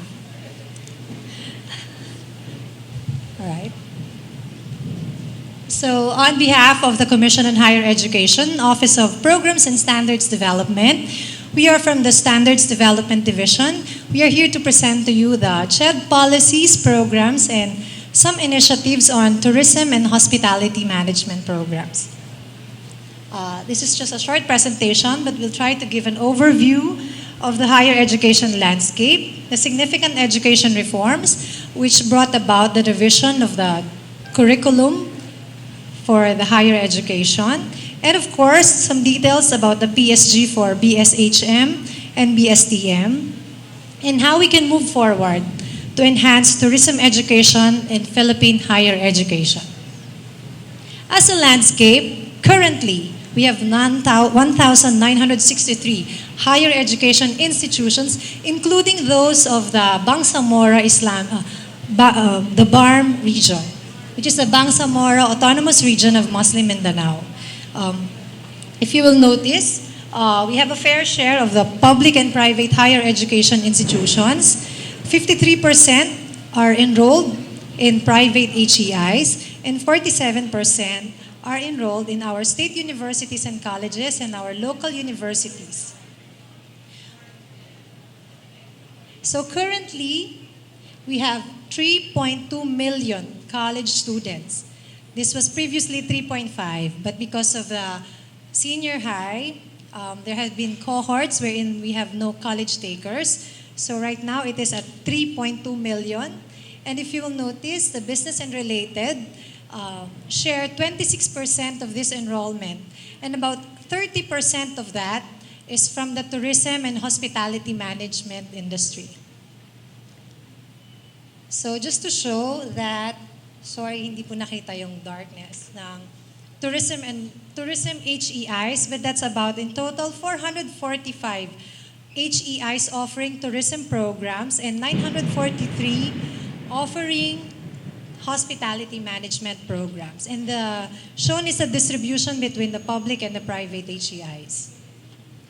In terms of enrollment and graduates for the tourism program, this is the statistics. What we have right now is about 70,000, less than 70,000 enrollment for tourism, and we graduate about 11,000 for the tourism. Now for hospitality, it has a bigger share, a bigger number.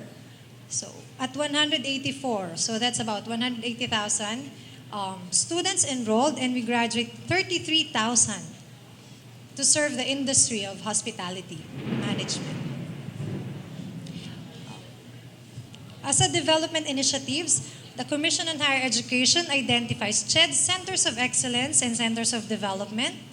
For all degree programs, we have about 432 COEs and CODs in the different disciplines. For tourism, we only share three COEs and 1 COD in the Visayas, and 5 Centers of Excellence for Hospitality Management, and 1 Center of Development. Now we pose this as a challenge because there is dearth of tourism and hospitality programs identified as COEs and CODs. Hopefully in the near future, we can have more so that we can have more hubs to lead, to be at the frontier of tourism and hospitality management education in the Philippines. Significant reforms. Let me go now to the topic. Why we have reform. In 2017, CHED issued CHED Memorandum Order 62 Series of 2017, and this is the policies and standards for tourism and hospitality management. Our very dedicated technical committee members have labored intensely to consult higher education institutions, the industry, and other stakeholders while crafting these policies. Firstly, the PSGs were aligned towards a K-12 basic education curriculum. Some of the GE subjects were downloaded to senior high, hence the need to revise the GE for tertiary. As a response, this GE actually responds to the challenges of 21st century needs in terms of soft skills, leadership, and communication skills. And the next is the institutionalization of the Philippine Qualifications Framework. And it's referencing to the ASEAN, National Reference Framework. This is where the 10 member states of the ASEAN actually looked at how we can be able to have a shared understanding of each other's education system. Just to inform everyone that in May 2019, the Philippine referencing was accepted by the ASEAN together with the Malaysian and all the other ASEAN countries are still in the process. But this doesn't mean an automatic recognition of qualifications. This only means that they get to understand the Philippine education system. And we have a lot of work to do after that to be able to justify and present what is the level of quality assurance for our higher education programs. The next is the paradigm shift to outcomes-based education, focusing on learner-centered approach rather than the teacher-centered approach. The OBE is an approach that focuses and organizes the educational system around what is essential for all learners to know, value, and be able to do to achieve a desired level of competency. So it's basically opening the curricula to incorporating discipline-based learning areas. And for HEIs, it means describing the attributes of their ideal graduates based on their vision and mission as part of their institutional goals or outcomes, and using this as a basis for developing the specific program outcomes for each of the programs in their institution. And of course, global comparability. Global comparability and program excellence, there is a need to respond to the challenges of the ASEAN integration, the mobility of labor and students, of workers and professionals. This would mean strengthening our internal quality assurance mechanisms in the institution to be able to build the trust and confidence in the qualifications of our graduates, and thus facilitating the recognition of their qualifications wherever they go. I will not go through the details of the industry sector. Ma'am Eileen has already presented a lot, and we all had felt the need to really innovate our programs. Considerations, these are some of the considerations when our technical committee developed the PSG for the tourism and hospitality management. The CMO, it can be downloaded from the CHED website. If it is not available, you can just email the CHED, info@ched.gov.ph, to be able to get a copy of these policies and standards. But just to say, as I've mentioned, that this policy actually is an innovation from the 2006 CMO that we have. And don't look for fruits this time, because sabi nga ni Ma'am Eileen, we'll get that fruit after the graduates of that curriculum has been set. This is the contents of the PSGs of the CHED. You can read through all of this in the CMO. And the basic principles when we were restructuring the curriculum, we have considered the exercise of academic freedom of the institutions, but however, there's a need for them to comply with the minimum requirements set by the government in terms of academic programs. However, the HEIs are allowed to design their curricula suited to their own context and missions, and determine the appropriate means of delivery, the required support facilities, and educational resources and human resource requirements to ensure the achievement of the set program outcomes. CHED has even prepared a handbook for this. Okay, program outcomes. This is one of the most important and innovation of the new curriculum, such that this program outcomes is actually a contract between the student and the HEI. Program outcomes are the set of knowledge, values, and skills that all of you students as learners are expected to demonstrate to a certain level of performance at the time of graduation. So you have to be aware of these things, because this is what you need to develop within yourselves. And this is where lifelong learning comes in. Maybe it's a technical term for the education industry, but that is what Tim was actually saying.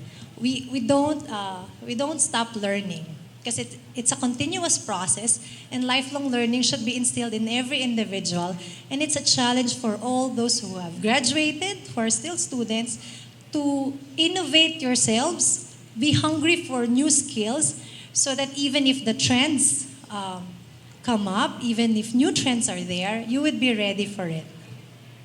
So these external changes in turn impose new demands in higher learning.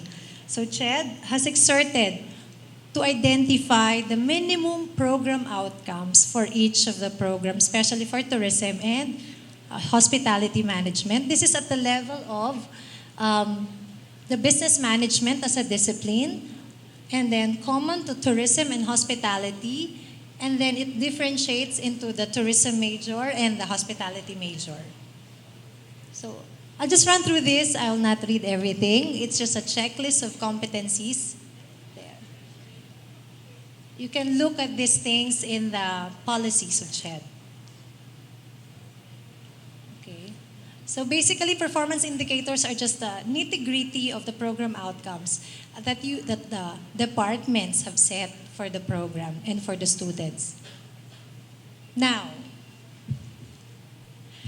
konting research lang po to, but I don't know, I think it just matches. So this is Kony, Bolt, and then also Airstar from Korea. So they just launched this in July 2018. So how then do we translate these program outcomes to respond to the needs of the sector? These things you know better than me. I'm not into tourism, but at least those are the next trends that we see. Okay. How then do we translate the program outcomes?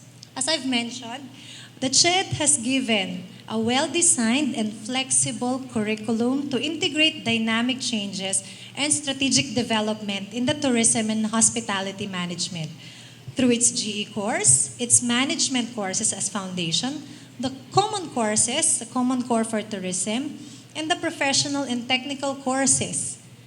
Plus, there is now longer practicum or training so that we can develop further the skills for our students.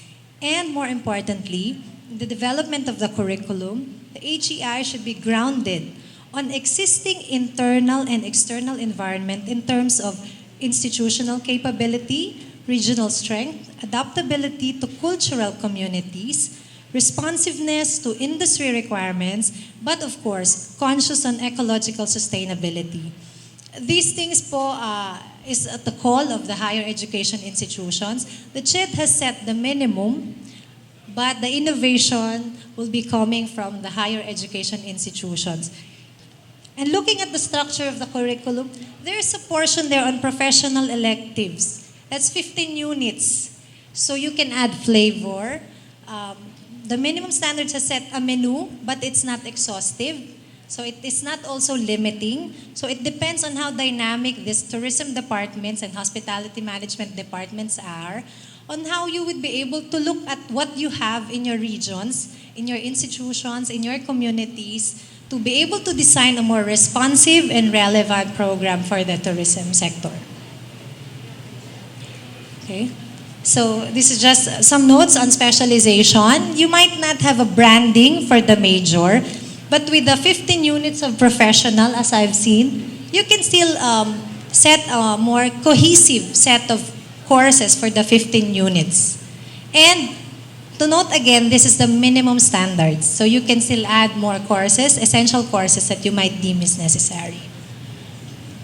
More importantly, this is my assignment from my boss.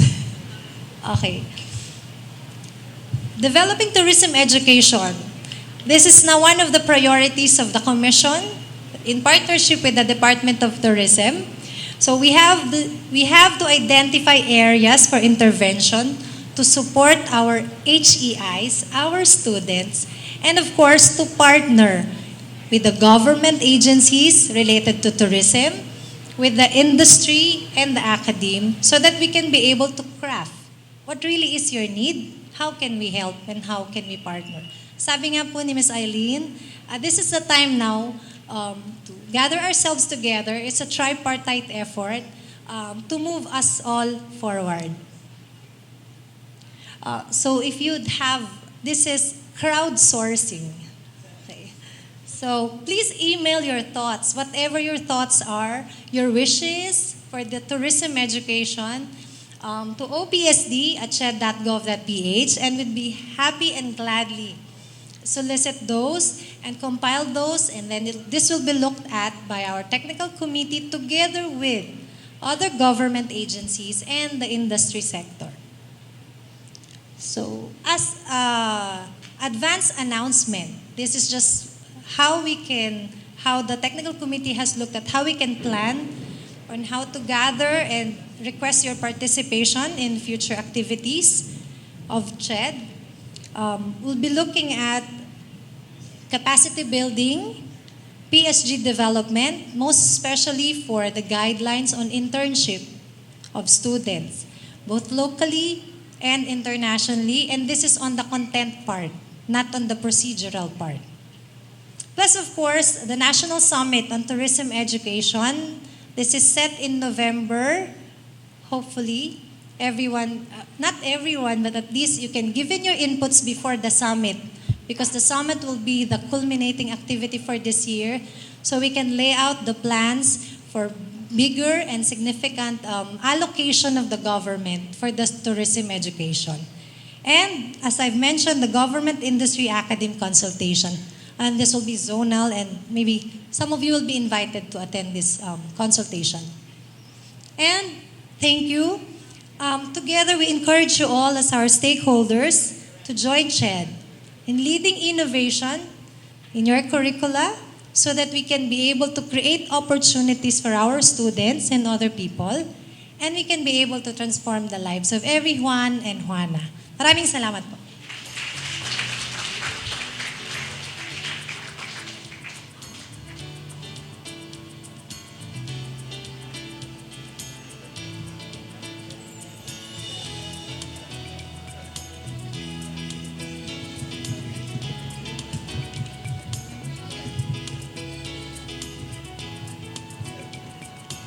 Okay. Good afternoon to everybody. So I will be discussing about the future-proofing the workforce in the tourism sector, the TESDA initiative. First of all, I would like to acknowledge and extend our gratitude and appreciation for inviting us here in the very informative and productive forum. So the outline of my presentation is the TESDA strategic thrust and the policy directions, which is anchored in the National Technical Education and Skills Development Plan developed by TESDA. And then I also mentioned here goals and strategies in the tourism sector, the TESDA responses and initiatives, and moving forward.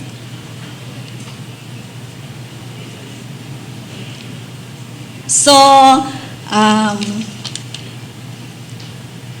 TESDA as the lead Tibet agency or government agency in the Tibet sector, we developed the National Technical Education Skills Development Plan for 2018 to 2022. And we have undergone several consultations to be able to complete this NTSDP. And fortunately, and we are very lucky, that our president signed an executive order number 83 series of 2019, last June 17, 2019, approving and adopting this NTSDP for 5 years, 2018 to 2022. And we are encouraging all the stakeholders from the academe, industry, and the government to support the implementation of this NTSDP for the Tibet sector. So this NTSDP vision is the vibrant quality Tibet for decent work and sustainable development, echoes the aspiration of each and every Filipino to be a productive member of society. This is well reflected in our two strategic thrusts, which the plan seeks to address the current and emerging competency requirements of industries in both the domestic and global markets in this age of fourth industrial revolution. More importantly, the plan addresses the widespread clamor of the underprivileged and marginalized sectors for social inclusion.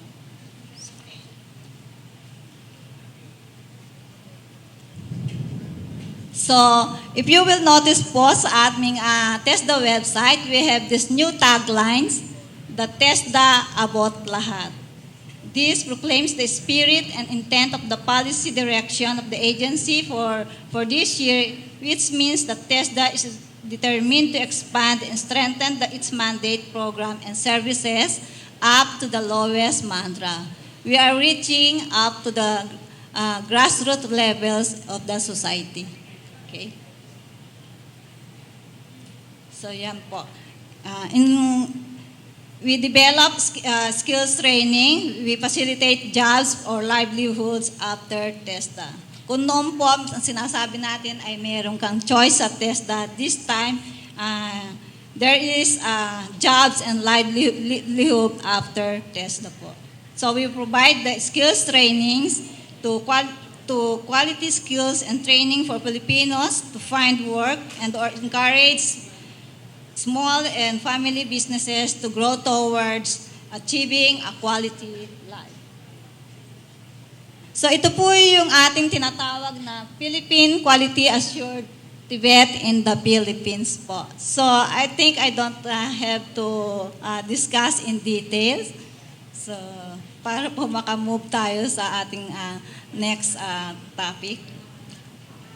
This is very too technical naman po kasi. Okay, thank you.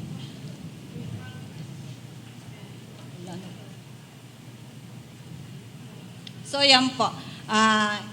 As indicated po doon sa ating NTSDP, prepare the Philippine workforce for the challenges posed by the Fourth Industrial Revolution.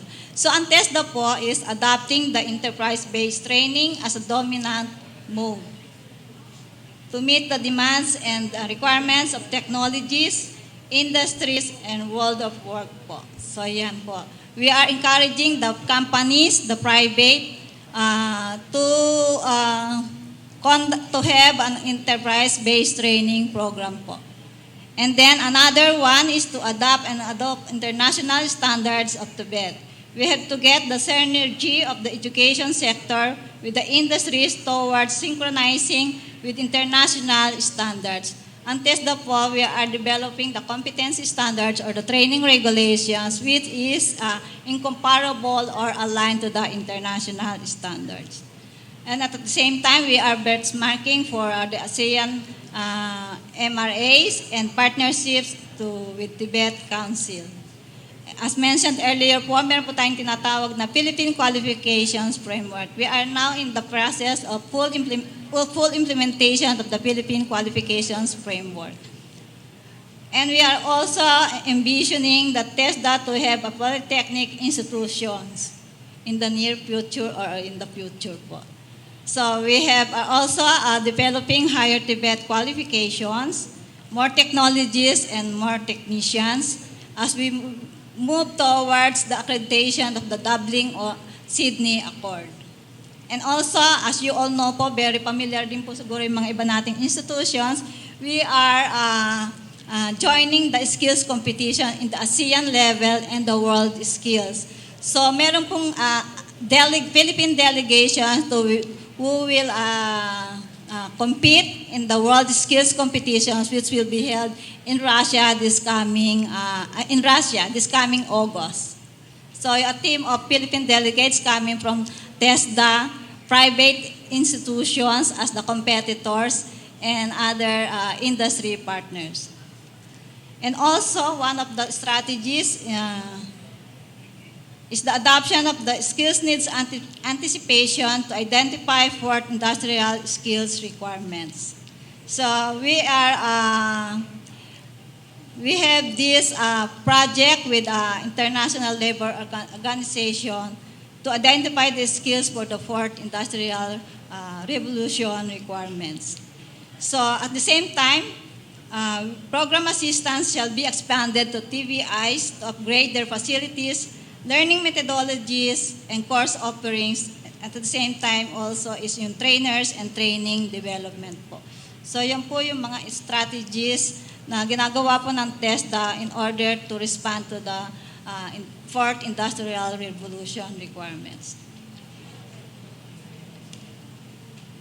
So, as indicated po doon sa aming NTSDP, nilift po namin yung tourism development plan, yung ating tourism sector goal and strategies. So,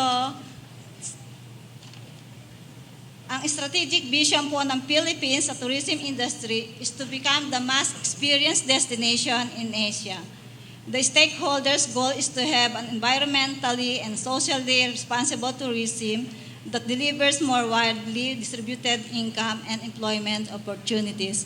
Of course, in order to attain this goal, there are identified strategies such as develop and market competitive tourist destinations and products, improve the human resource capabilities and governance of tourism institutions, and improve market access and connectivity. This was already explained kanina po sa first panel session. Okay? So, test the responses initiatives. The continued skills development programs for all stakeholders in the tourism industry is necessary to promote market-relevant skills that is globally competitive. So, ang TESDA po, as the lead agency in the development of middle-level manpower, we develops and reviews competency standards and training regulations, integrating the 21st century skills and enlightening the ASEAN Common Competency Standards for tourism professionals. So, yun po, yung 21st century skills, as we say, international evidence suggests that emotional skills are increasingly crucial to jobs being created by the global economy, and those who are high in this set of skills tend to have better employment prospects. So, hindi lang po natin sinasabi na technical skills, but there are 4 most desired skills under these 21st century skills, like for example, the creativity, critical thinking, collaboration, and as I had mentioned earlier, yung pong communication skills. So, sa TESDA po, ang ating training regulations or competency standards, we have developed the basic competencies integrating the 21st century skills. So, ito po yung mga components ng ating 21st century skills sa training regulations or competency standards.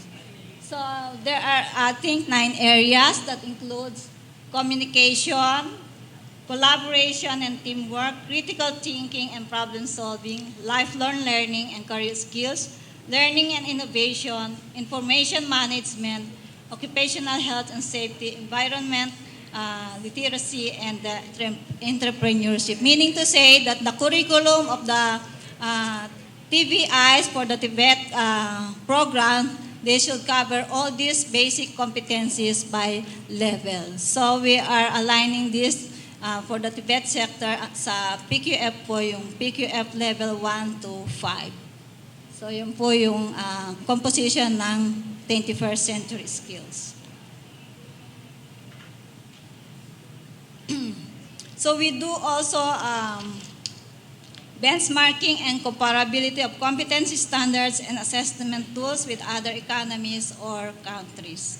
So for the tourism, siguro po familiar po kayo na tayo po, meron po tayong tinatawag na ASEAN MRA or Mutual Recognition Arrangements for Tourism Professionals.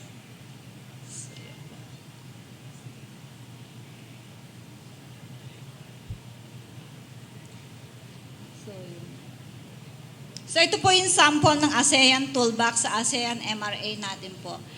This is accessible sa website po ng ASEANtourism.com po. And then, ang ating pong password, guess, and then guess 1 po. So, accessible po yan. Complete po yung training package that includes the standards, the curriculum, the trainer's manual, the trainee's manual, and the sample assessment tools.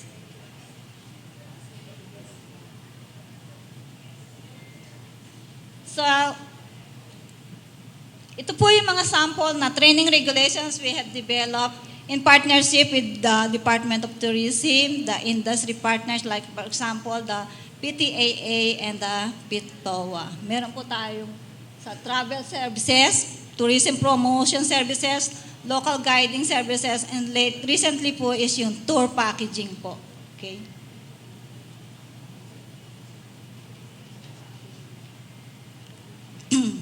So, ang TESDA po, we have several scholarship programs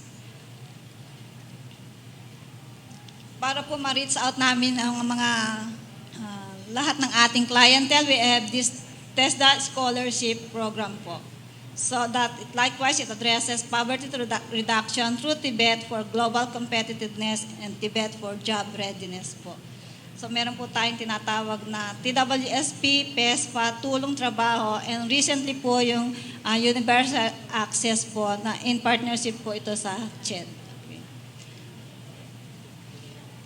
So ito po yung distribution ng aming scholarship program. As you can see, sa tourism sector, we have this allocation of fund for 220 million, which is 10% of the total allocation for the sector, for the different sector.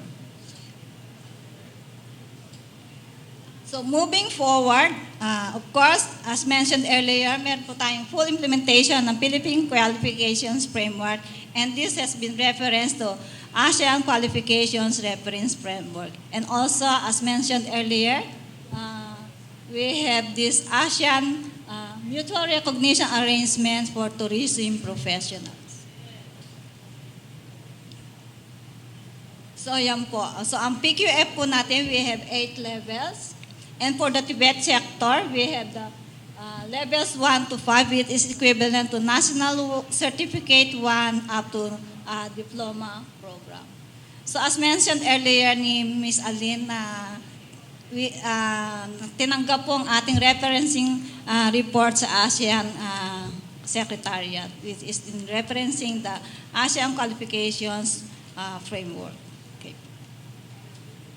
So in a nutshell po, ito po yung ASEAN MRA Tourism Professionals Framework, meaning to say, once the ASEAN Tourism Professional Registry is established, magkakaroon po ng registration ng mga available jobs plus those po dun sa gusto mag-apply ng trabaho. Okay. So yan po. I think that ends my presentation. Thank you very much.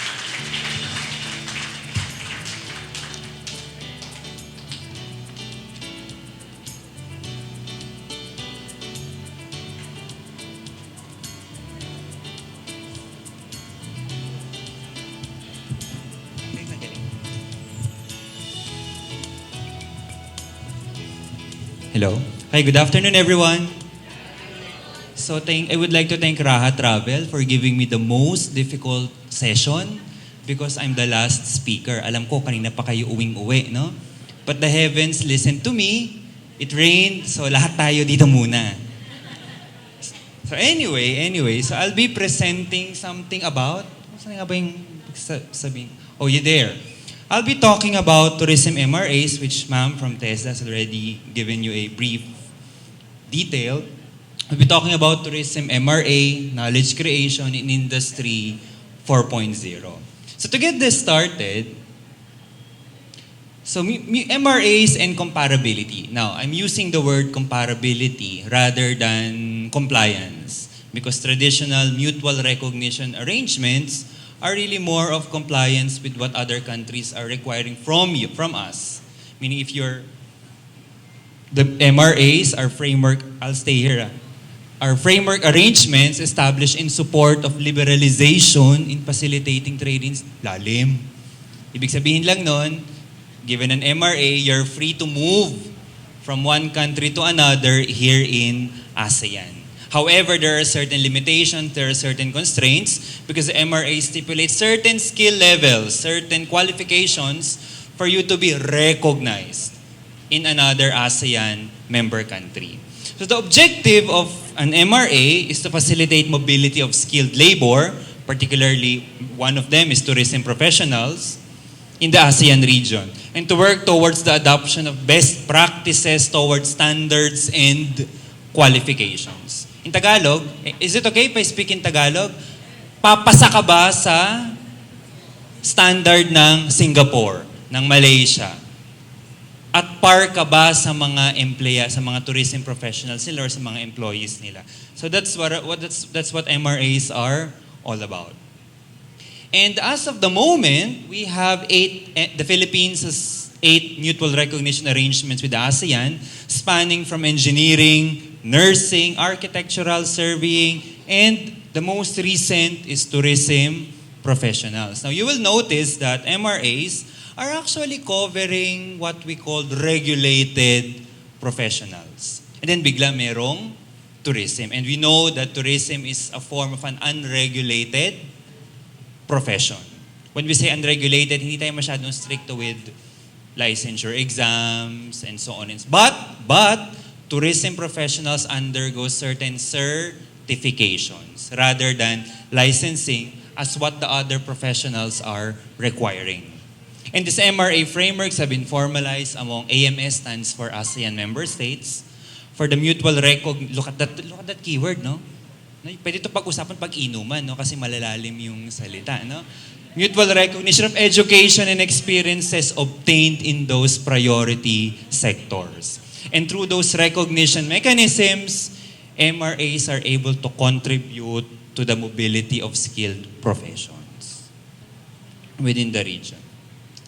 So ito yung sinasabi ko kanina, the difference between regulated and unregulated. However, what I'm trying to say here is, since tourism is becoming a pillar of economic growth, there are a lot of workers, skilled workers in the tourism industry. It's imperative for us to also be able to take part in the opportunities that other countries in the ASEAN are offering.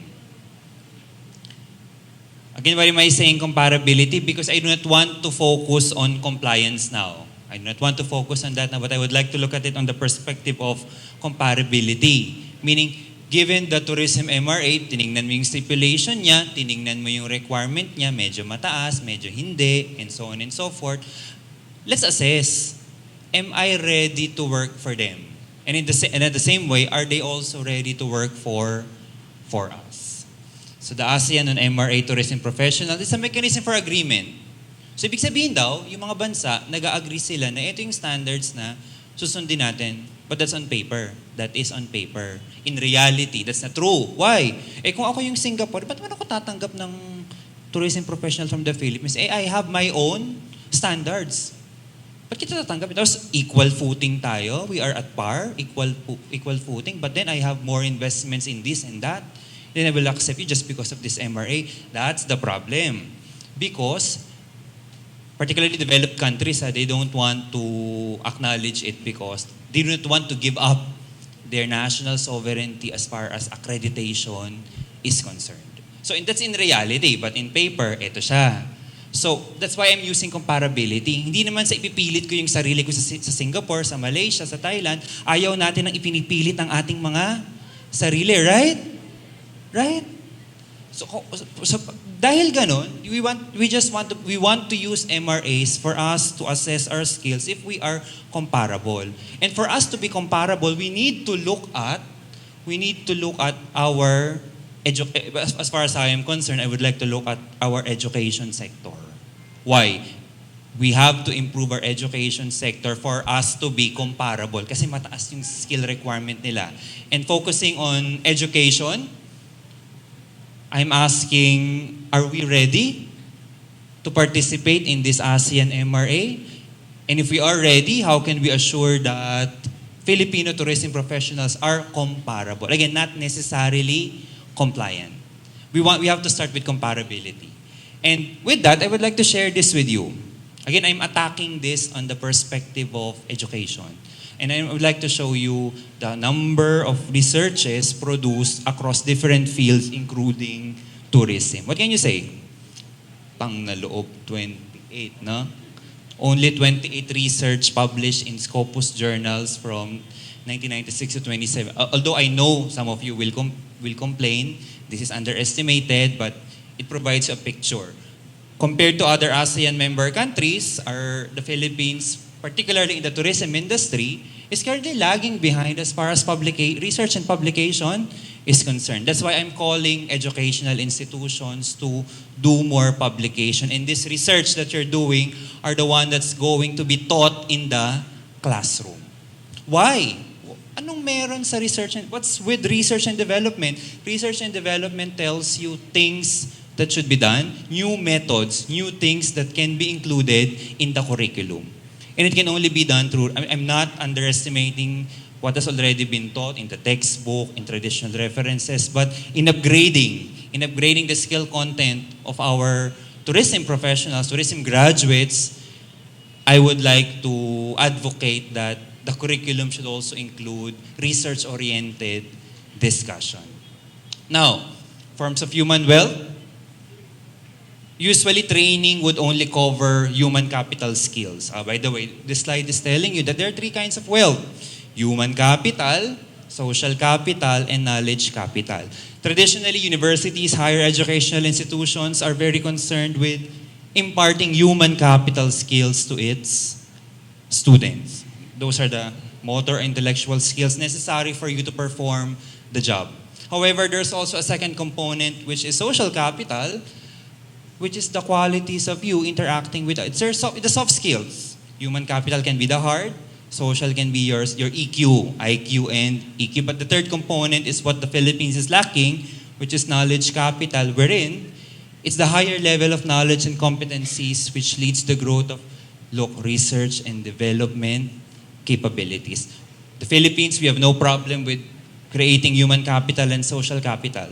But we do have a challenge in creating more knowledge capital. And knowledge capital can only be generated through research and development. So I encourage everyone, you do research. Particularly the faculty, I encourage that the content of the programs you're offering are based on research.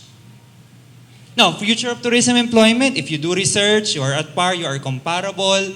Industry, in the midst of Industry 4.0, what's Industry 4.0 again?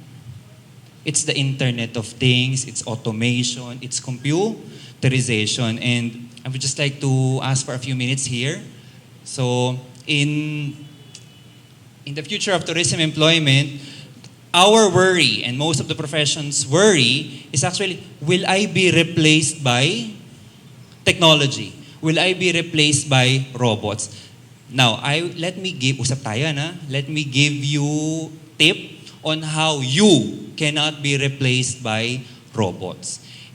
And you can do that if you can innovate on these three areas. So according to Frey and Osborne, so they did a research. So what I'm sharing with you right now is based from research. So according to their research in 2013, these are the three aspects that technology is having a difficulty in terms of replacing humans. And this is perception and manipulation task, creative intelligence task, and social intelligence task. Let me start with perception and manipulation. Technology will have a difficulty replacing you if you can work with unstructured environment. What's the meaning of unstructured environment? Do you know self-driving cars? You know that? Have you tried that? That will never work in the Philippines. Why? Why? Self-driving cars operate because they follow a line, right? EDSA pa lang eh. Suddenly, there's a line and then all of a sudden, the lines are gone, right? What happened to you if you're riding a self-driving car? You're dead. Come on. Right? Because in the Philippines, you need to learn how to work in unstructured environment. And if you can do that, I guarantee you, I'm not quoting Frey and Osborne, you will not be replaced by technology. Second, creative intelligence task. What is this one? This is your ability to tell a joke. It's your creativity. And technology will never be able to mimic that. You need to harness to innovate on your creative and intelligence task.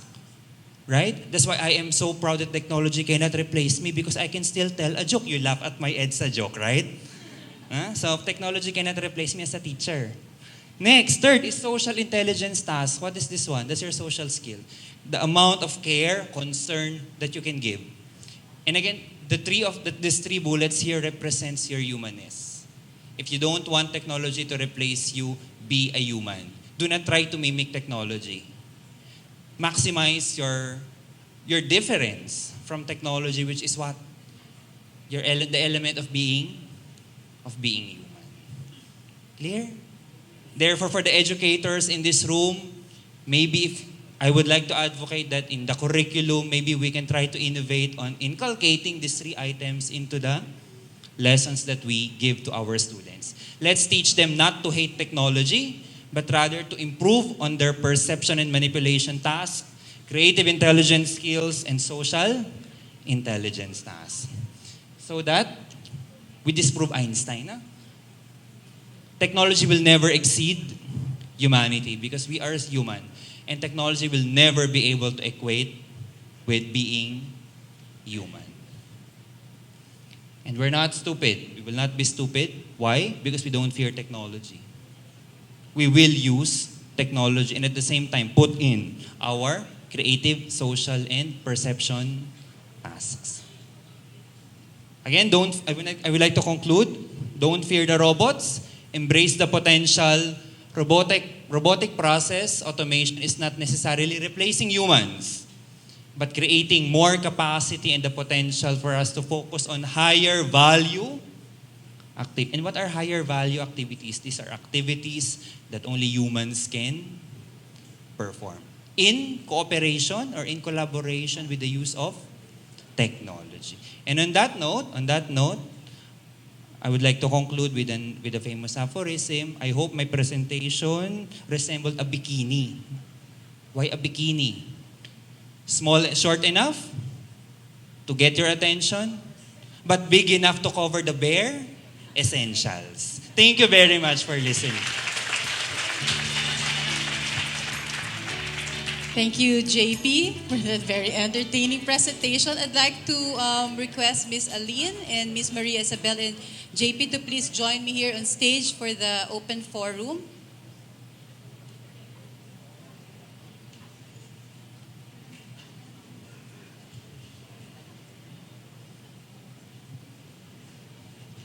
Okay, so I'll ask the first question to Ms. Aline.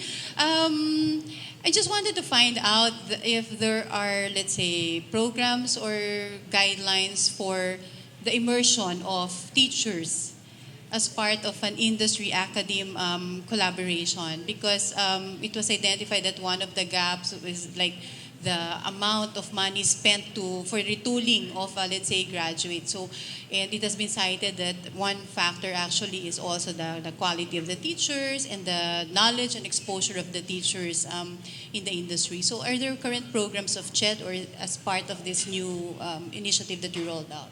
Yes, ma'am. Yes, actually as early as 2004, CHED had faculty development programs, and then this was picked up also by the K-12 implementation and development programs.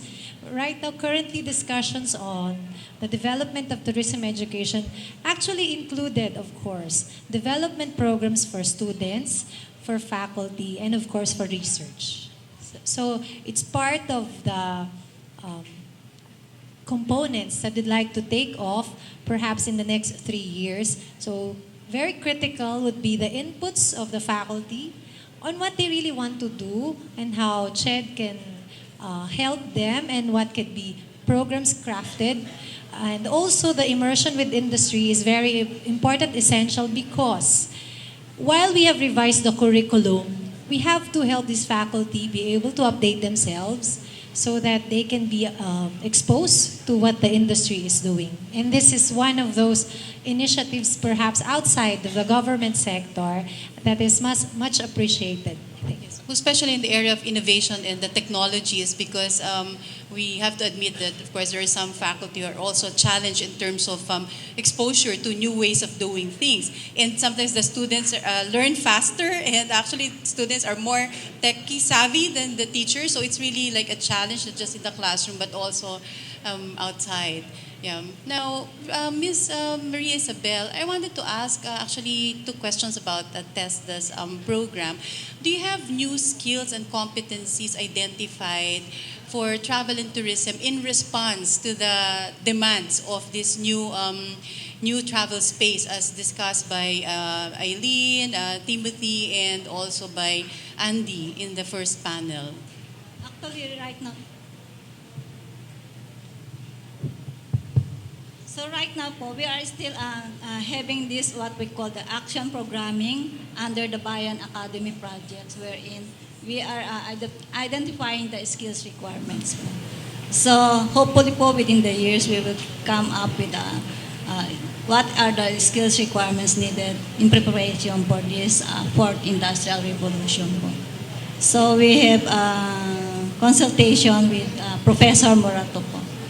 So the planning office, the one conducting this research or action program. Yes, most especially I think in the presentations in the first panel, there were like identified new career opportunities and even new roles. So we hope that could be used also as inputs in your ongoing program with Bayan Academy. And also that consultation about the action programming, we have the Tourism Industry Board Foundation incorporated as one of the members po. I see.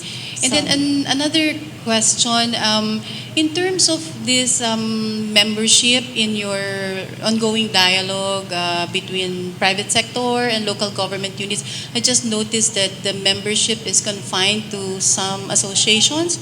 Is there like possibility of opening up to other really private sector entities or even enterprises who have really that capability to help you craft the skills and the competencies needed? Actually, one of the slides shows that we are encouraging the enterprise-based training program as the modality for the Tibet delivery. So it means to say we are encouraging the private companies or the enterprises who are willing to offer the Tibet programs. So that's one way of having to become a member of the Tibet sector through TESDA po. So the membership is open to all po. So we do not limit our. Actually, there is an office in charge planning the partnership linkages office, the one in charge in this activities. So we are encouraging industry associations and private companies to be recognized as the TESDA's partners in the delivery of TESDA's programs po. So like for example, one of the active industry association po is the TIDP po. So for the construction, we have this Philippine Constructors Association. We also have this for the automotive, the CAMPI. So all the different sectors are being involved in the TESDA programs. But is there a possibility that it won't be just limited to associations, like even specific enterprises can actually join? Yes, Thank it you. is not limited to industry associations because very few will have this established industry association. I think the one who is only surviving is the TIPFING po as mentioned. So yun po. So we are not limiting to the industry associations. Thank you, Ms. Isabel. JP, you discussed actually the three forms of human wealth, right?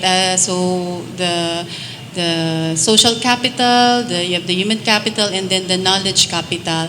Now, I wanted to ask if, let's say, you have programs or initiatives that that could actually be tapped by our members here from the audience in terms of really expanding our base, particularly of the knowledge capital that you mentioned to be one of the biggest gaps right now in our human resource capacity.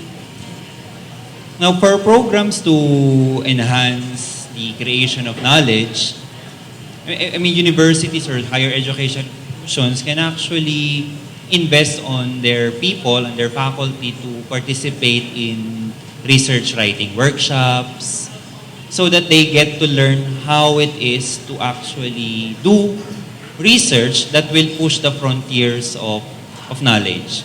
It's really for, it may sound so academic, but academic research would actually tell you how new things can be done. And it can only be learned straight from those people who do it, who are actually into offering these kinds of research workshops. It has to be. Although it may sound impractical, academic research sounds impractical, but as far as creation of knowledge capital is concerned, it is the way to go. And there are a lot of research workshops that are available for faculties. There are a lot of research databases that can be used by faculty, that can be tapped by faculty, a lot of institutions offering such programs so that we all together we can start building. I mean, it's not automatic, but together we can, as early as now, we can start building the pool of researchers that can actually contribute to the creation of knowledge capital. Actually, I noticed in the presentation of, in the video of Our Lady of Fatima University, you highlighted actually an impact factor for the research works that have been produced, if I'm not mistaken, by your faculty here. So congratulations. I think I saw quite a high number for that. Do you have any questions? Yes, please. Please state your name and your organizational affiliation. Hello, I want more to be remembered by my question.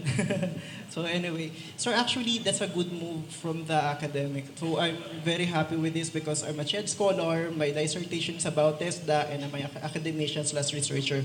Sir, thank you very much for your recommendation. But thing is, the academic institution is very supportive. Actually, they give a lot of budget, chunk of it, for research. But it so happened that it's really hard to persuade faculty members, specifically coming from our field, to do research. Sorry for this kaya nga ako nag-HRM or nag-tourism, tapos magre-research ako. That's the common thing that we hear.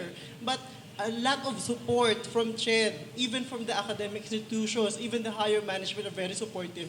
But how are you going to persuade faculty members on how to publish? Not presentation, but to publish. Thank you, sir. In most academic institutions, they provide incentives. You do have, and how much are we talking about here? 5 million per publication? No, the straightforward approach here is through monetary incentive. Well, that's given. But second is, maybe, for me, this is just my opinion, but do you want to be replaced by technology? Of course not. Of course not. So you do research. I mean, this again an opinion, but doing research, I understand because the time to do teaching and the time to do research is actually overlapping with each other, right? And as faculty, the primary mandate is not really to research, but rather to teach. Am I right? Yes. Am I right? Yeah, but that's why a lot of universities actually attack this through incentives, right? And to encourage faculty to do research, research collaboration is an option wherein different universities can actually work together to publish and share the necessary incentives accompanying it. Yes, sir. Sorry, sir. Sir, do you recommend a publish or perish approach? The publish or perish approach, that's very tricky. Publish or perish, no, because I would like to approach it this way. You have to train the faculty first. And in training the faculty, they will get the gist, the hang of doing research. Because I do not agree that you just let the faculty publish without the necessary tools or retooling.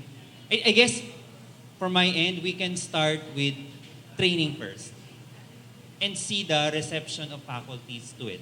Because in training, learning from those who really publish, I still believe in getting inspiration from these people who actually do publish, get incentives, and actually see their names on print. Because when I was a new faculty before, 10 years ago, I was not into research, but then as a young faculty, seeing my name on print was actually very motivating. It's just looking for that quote-unquote silver lining in doing publication. And for me, my opinion on that is seeing your name on print is enough motivation for me to continue doing research. And being in the academy, I think that is one of the things that we should be doing in expanding knowledge.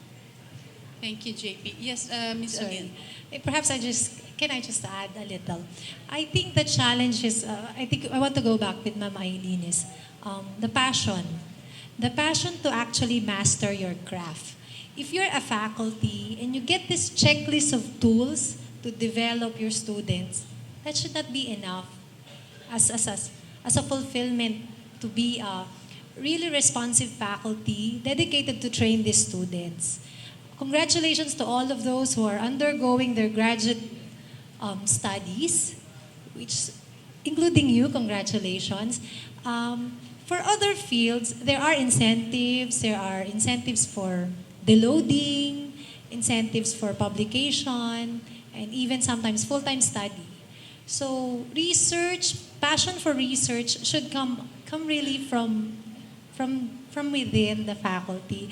And at the same time, maybe some outlet would be partnership with industry so that we can determine what are the areas that need to be studied on, expand on, sites to be developed, and among other approaches. It might be different in the case of tourism kasi I'm more familiar with the science researchers.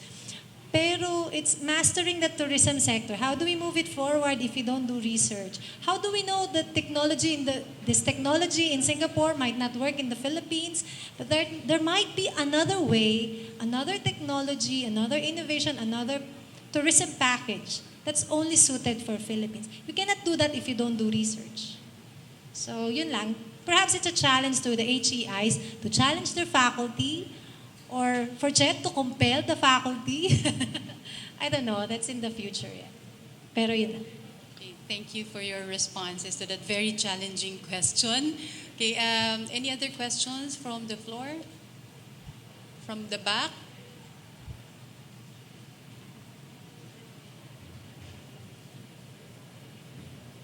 Yeah, we have representatives from other HEIs here. Maybe you'd like to ask some questions about the CHED and test the program, some enlightenment maybe.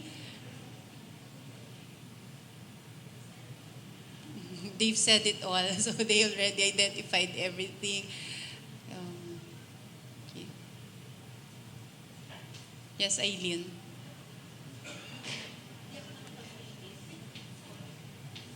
No, siguro just the endeavor of the Tourism Knowledge Center is really to have a big advocacy on research.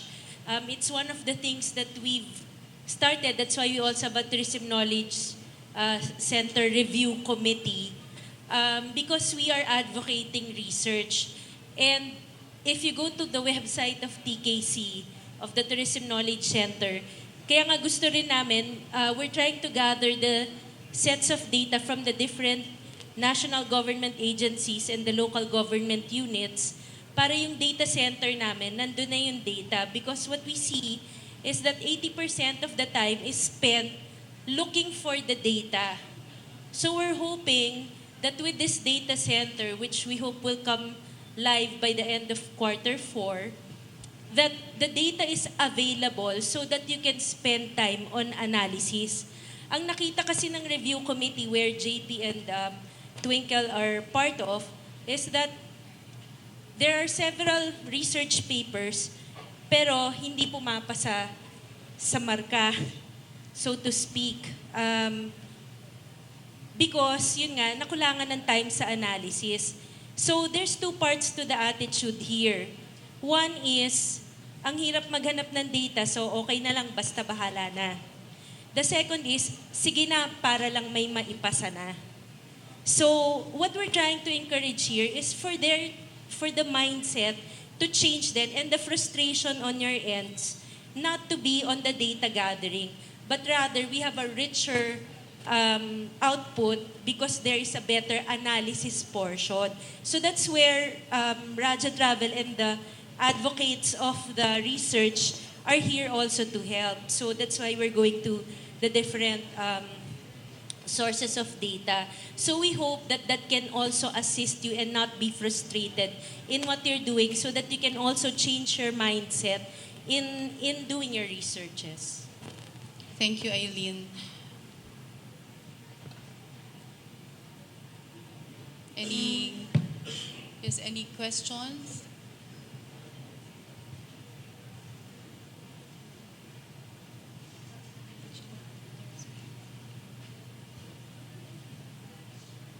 Okay, so if you don't have any more questions, I'd like to thank our panelists, Ms. Aline, Ms. Maria Isabel, and Dr. Rivera for their time. Thank you very much. Hello. Okay, so I know everyone's excited to go home. It's Friday and it's gimmick gimmick day, gimmick night.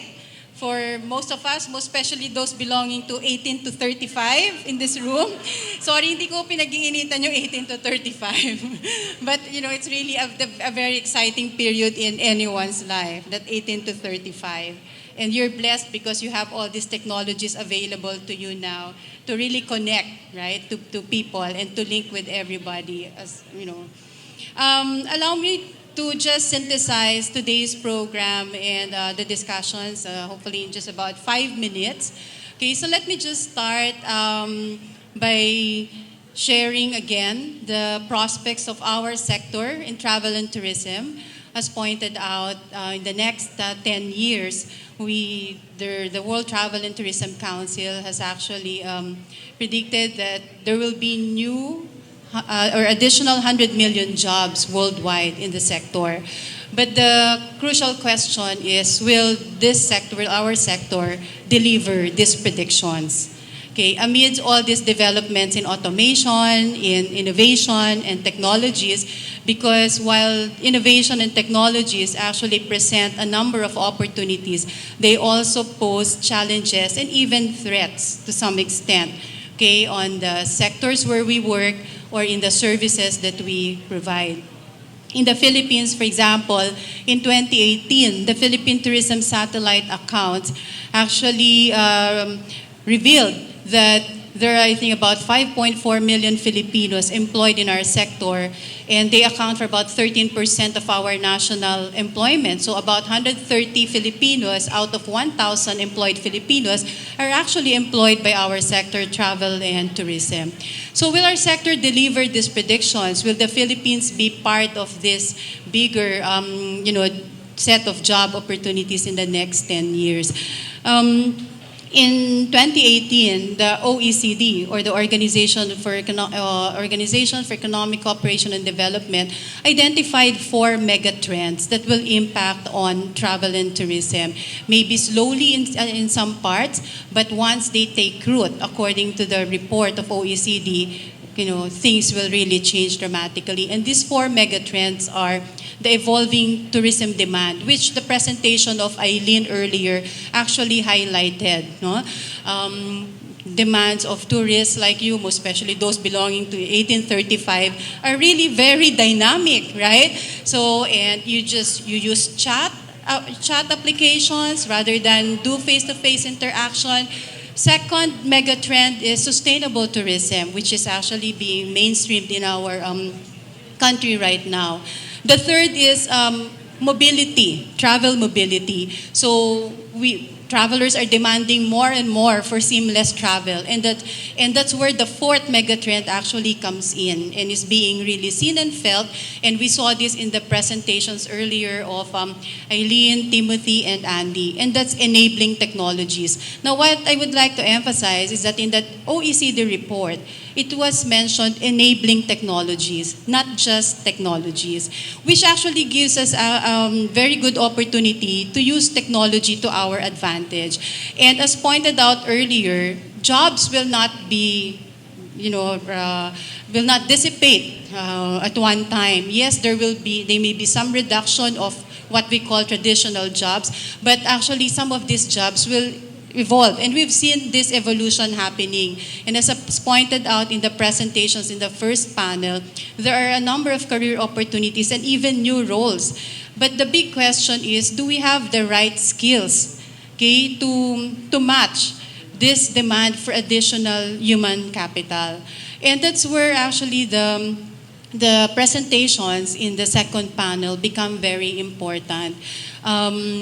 Although we didn't discuss very thoroughly the ASEAN Mutual Recognition Arrangement, I think it seems that there's like somehow silent conclusion that yes, Filipinos are ready to compete.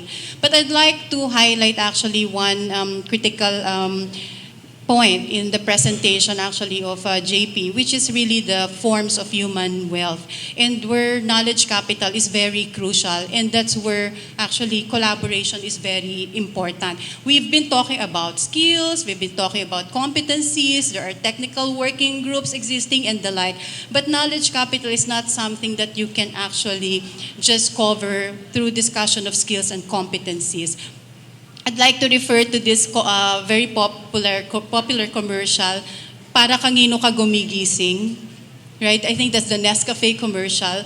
I'm struck with that particular commercial because when I went to a gallery, an art gallery recently, there was this particular writing on one of the displays.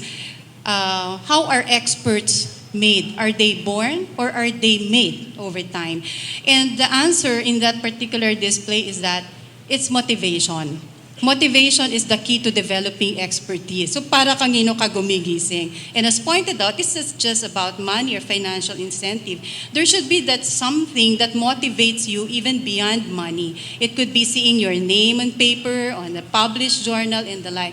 And the reason why we emphasize on research, particularly in the Tourism Knowledge Center under, I would say, powered by Raja Travel Corporation, is because if we look at the experiences of developed economies, those who actually move from the first economic revolution to the second economic revolution to the now we're talking about this automation or 4.0, are those economies that invested heavily in research and that really pushed their citizens to really look at research as something that is an incentive rather than a disincentive. If you want to have what we call an infinite supply or a supply where there's no end of experts who will really improve the lives, as pointed out by Ms. Aline in her presentation and also by Ms.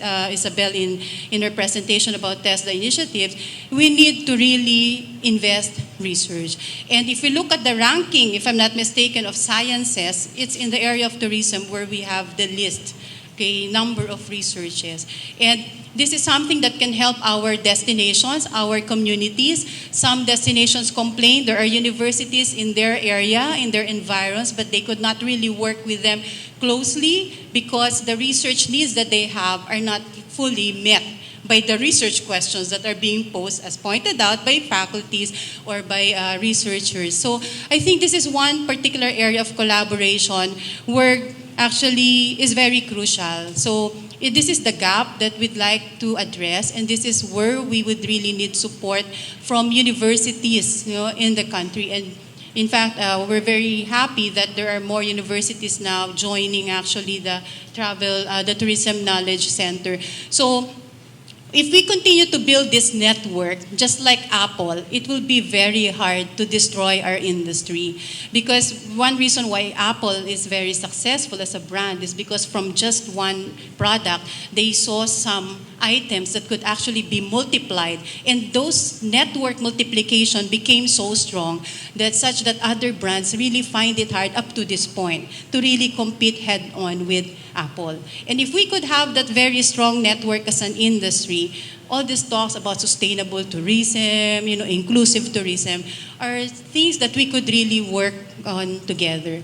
So I'd like to end this synthesis by quoting, a quotation that is often associated with Dr. Seuss. So I'm just like in the 18 to 35, I also check YouTube to make sure that the pronunciation is correct. Because when I mentioned it one time to my daughter, Dr. Seuss, she said, "Mom, you sound like a fool." That's not the correct pronunciation. So anyway, the quotation from Dr. Seuss is that, which actually, for me, encapsulates this discussion on innovation and technology shaping the jobs in the future.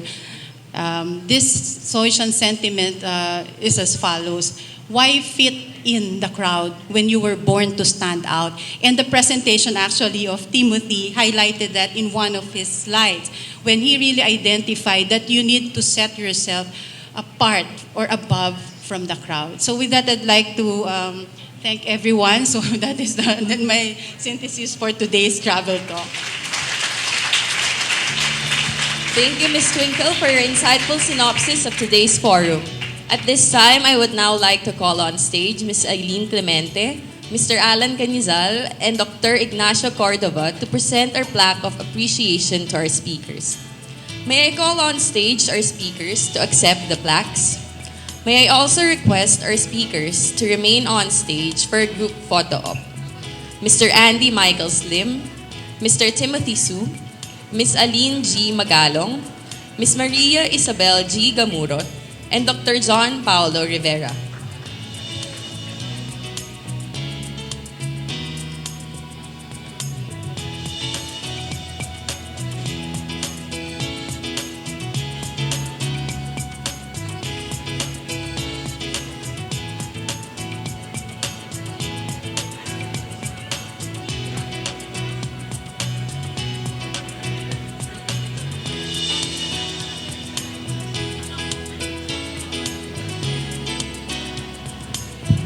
Let's give a round of applause for Miss Aline G. Magalong.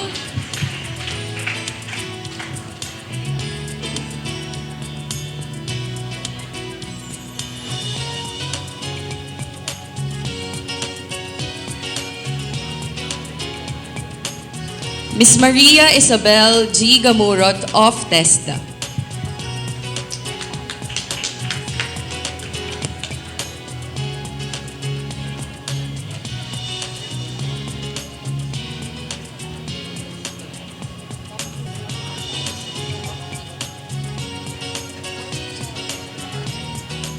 And lastly, Dr. John Paulo Rivera of the Asian Institute of Management.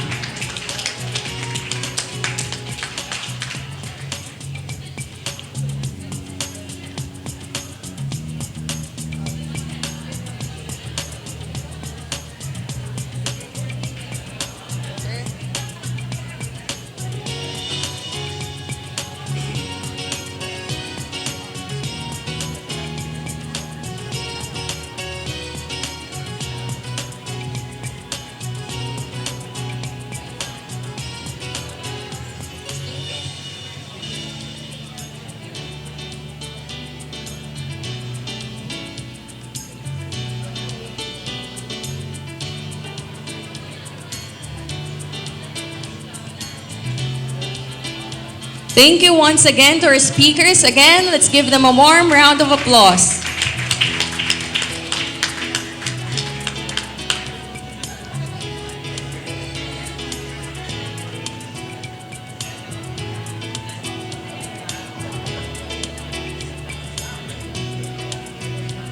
To cap off our event, may I call back on stage Mr. Rolando Canizal of the Raja Travel Corporation's Tourism Knowledge Center.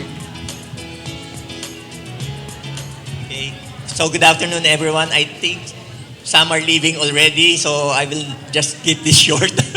Of course, we'd like to thank again the Our Lady of Fatima University for graciously hosting this second edition of the Travel Talk. We hope that we'll be able to work with you in some other projects of the Tourism Knowledge Center of the Raja Travel Corporation. And we'd like also to thank the students and the professors who came to this particular event for staying with us, and also for those who have watched this particular session on live stream. Thank you very much, and we hope to see you on the third edition of the Travel Talk. Thank you. Thank you, Sir Alan.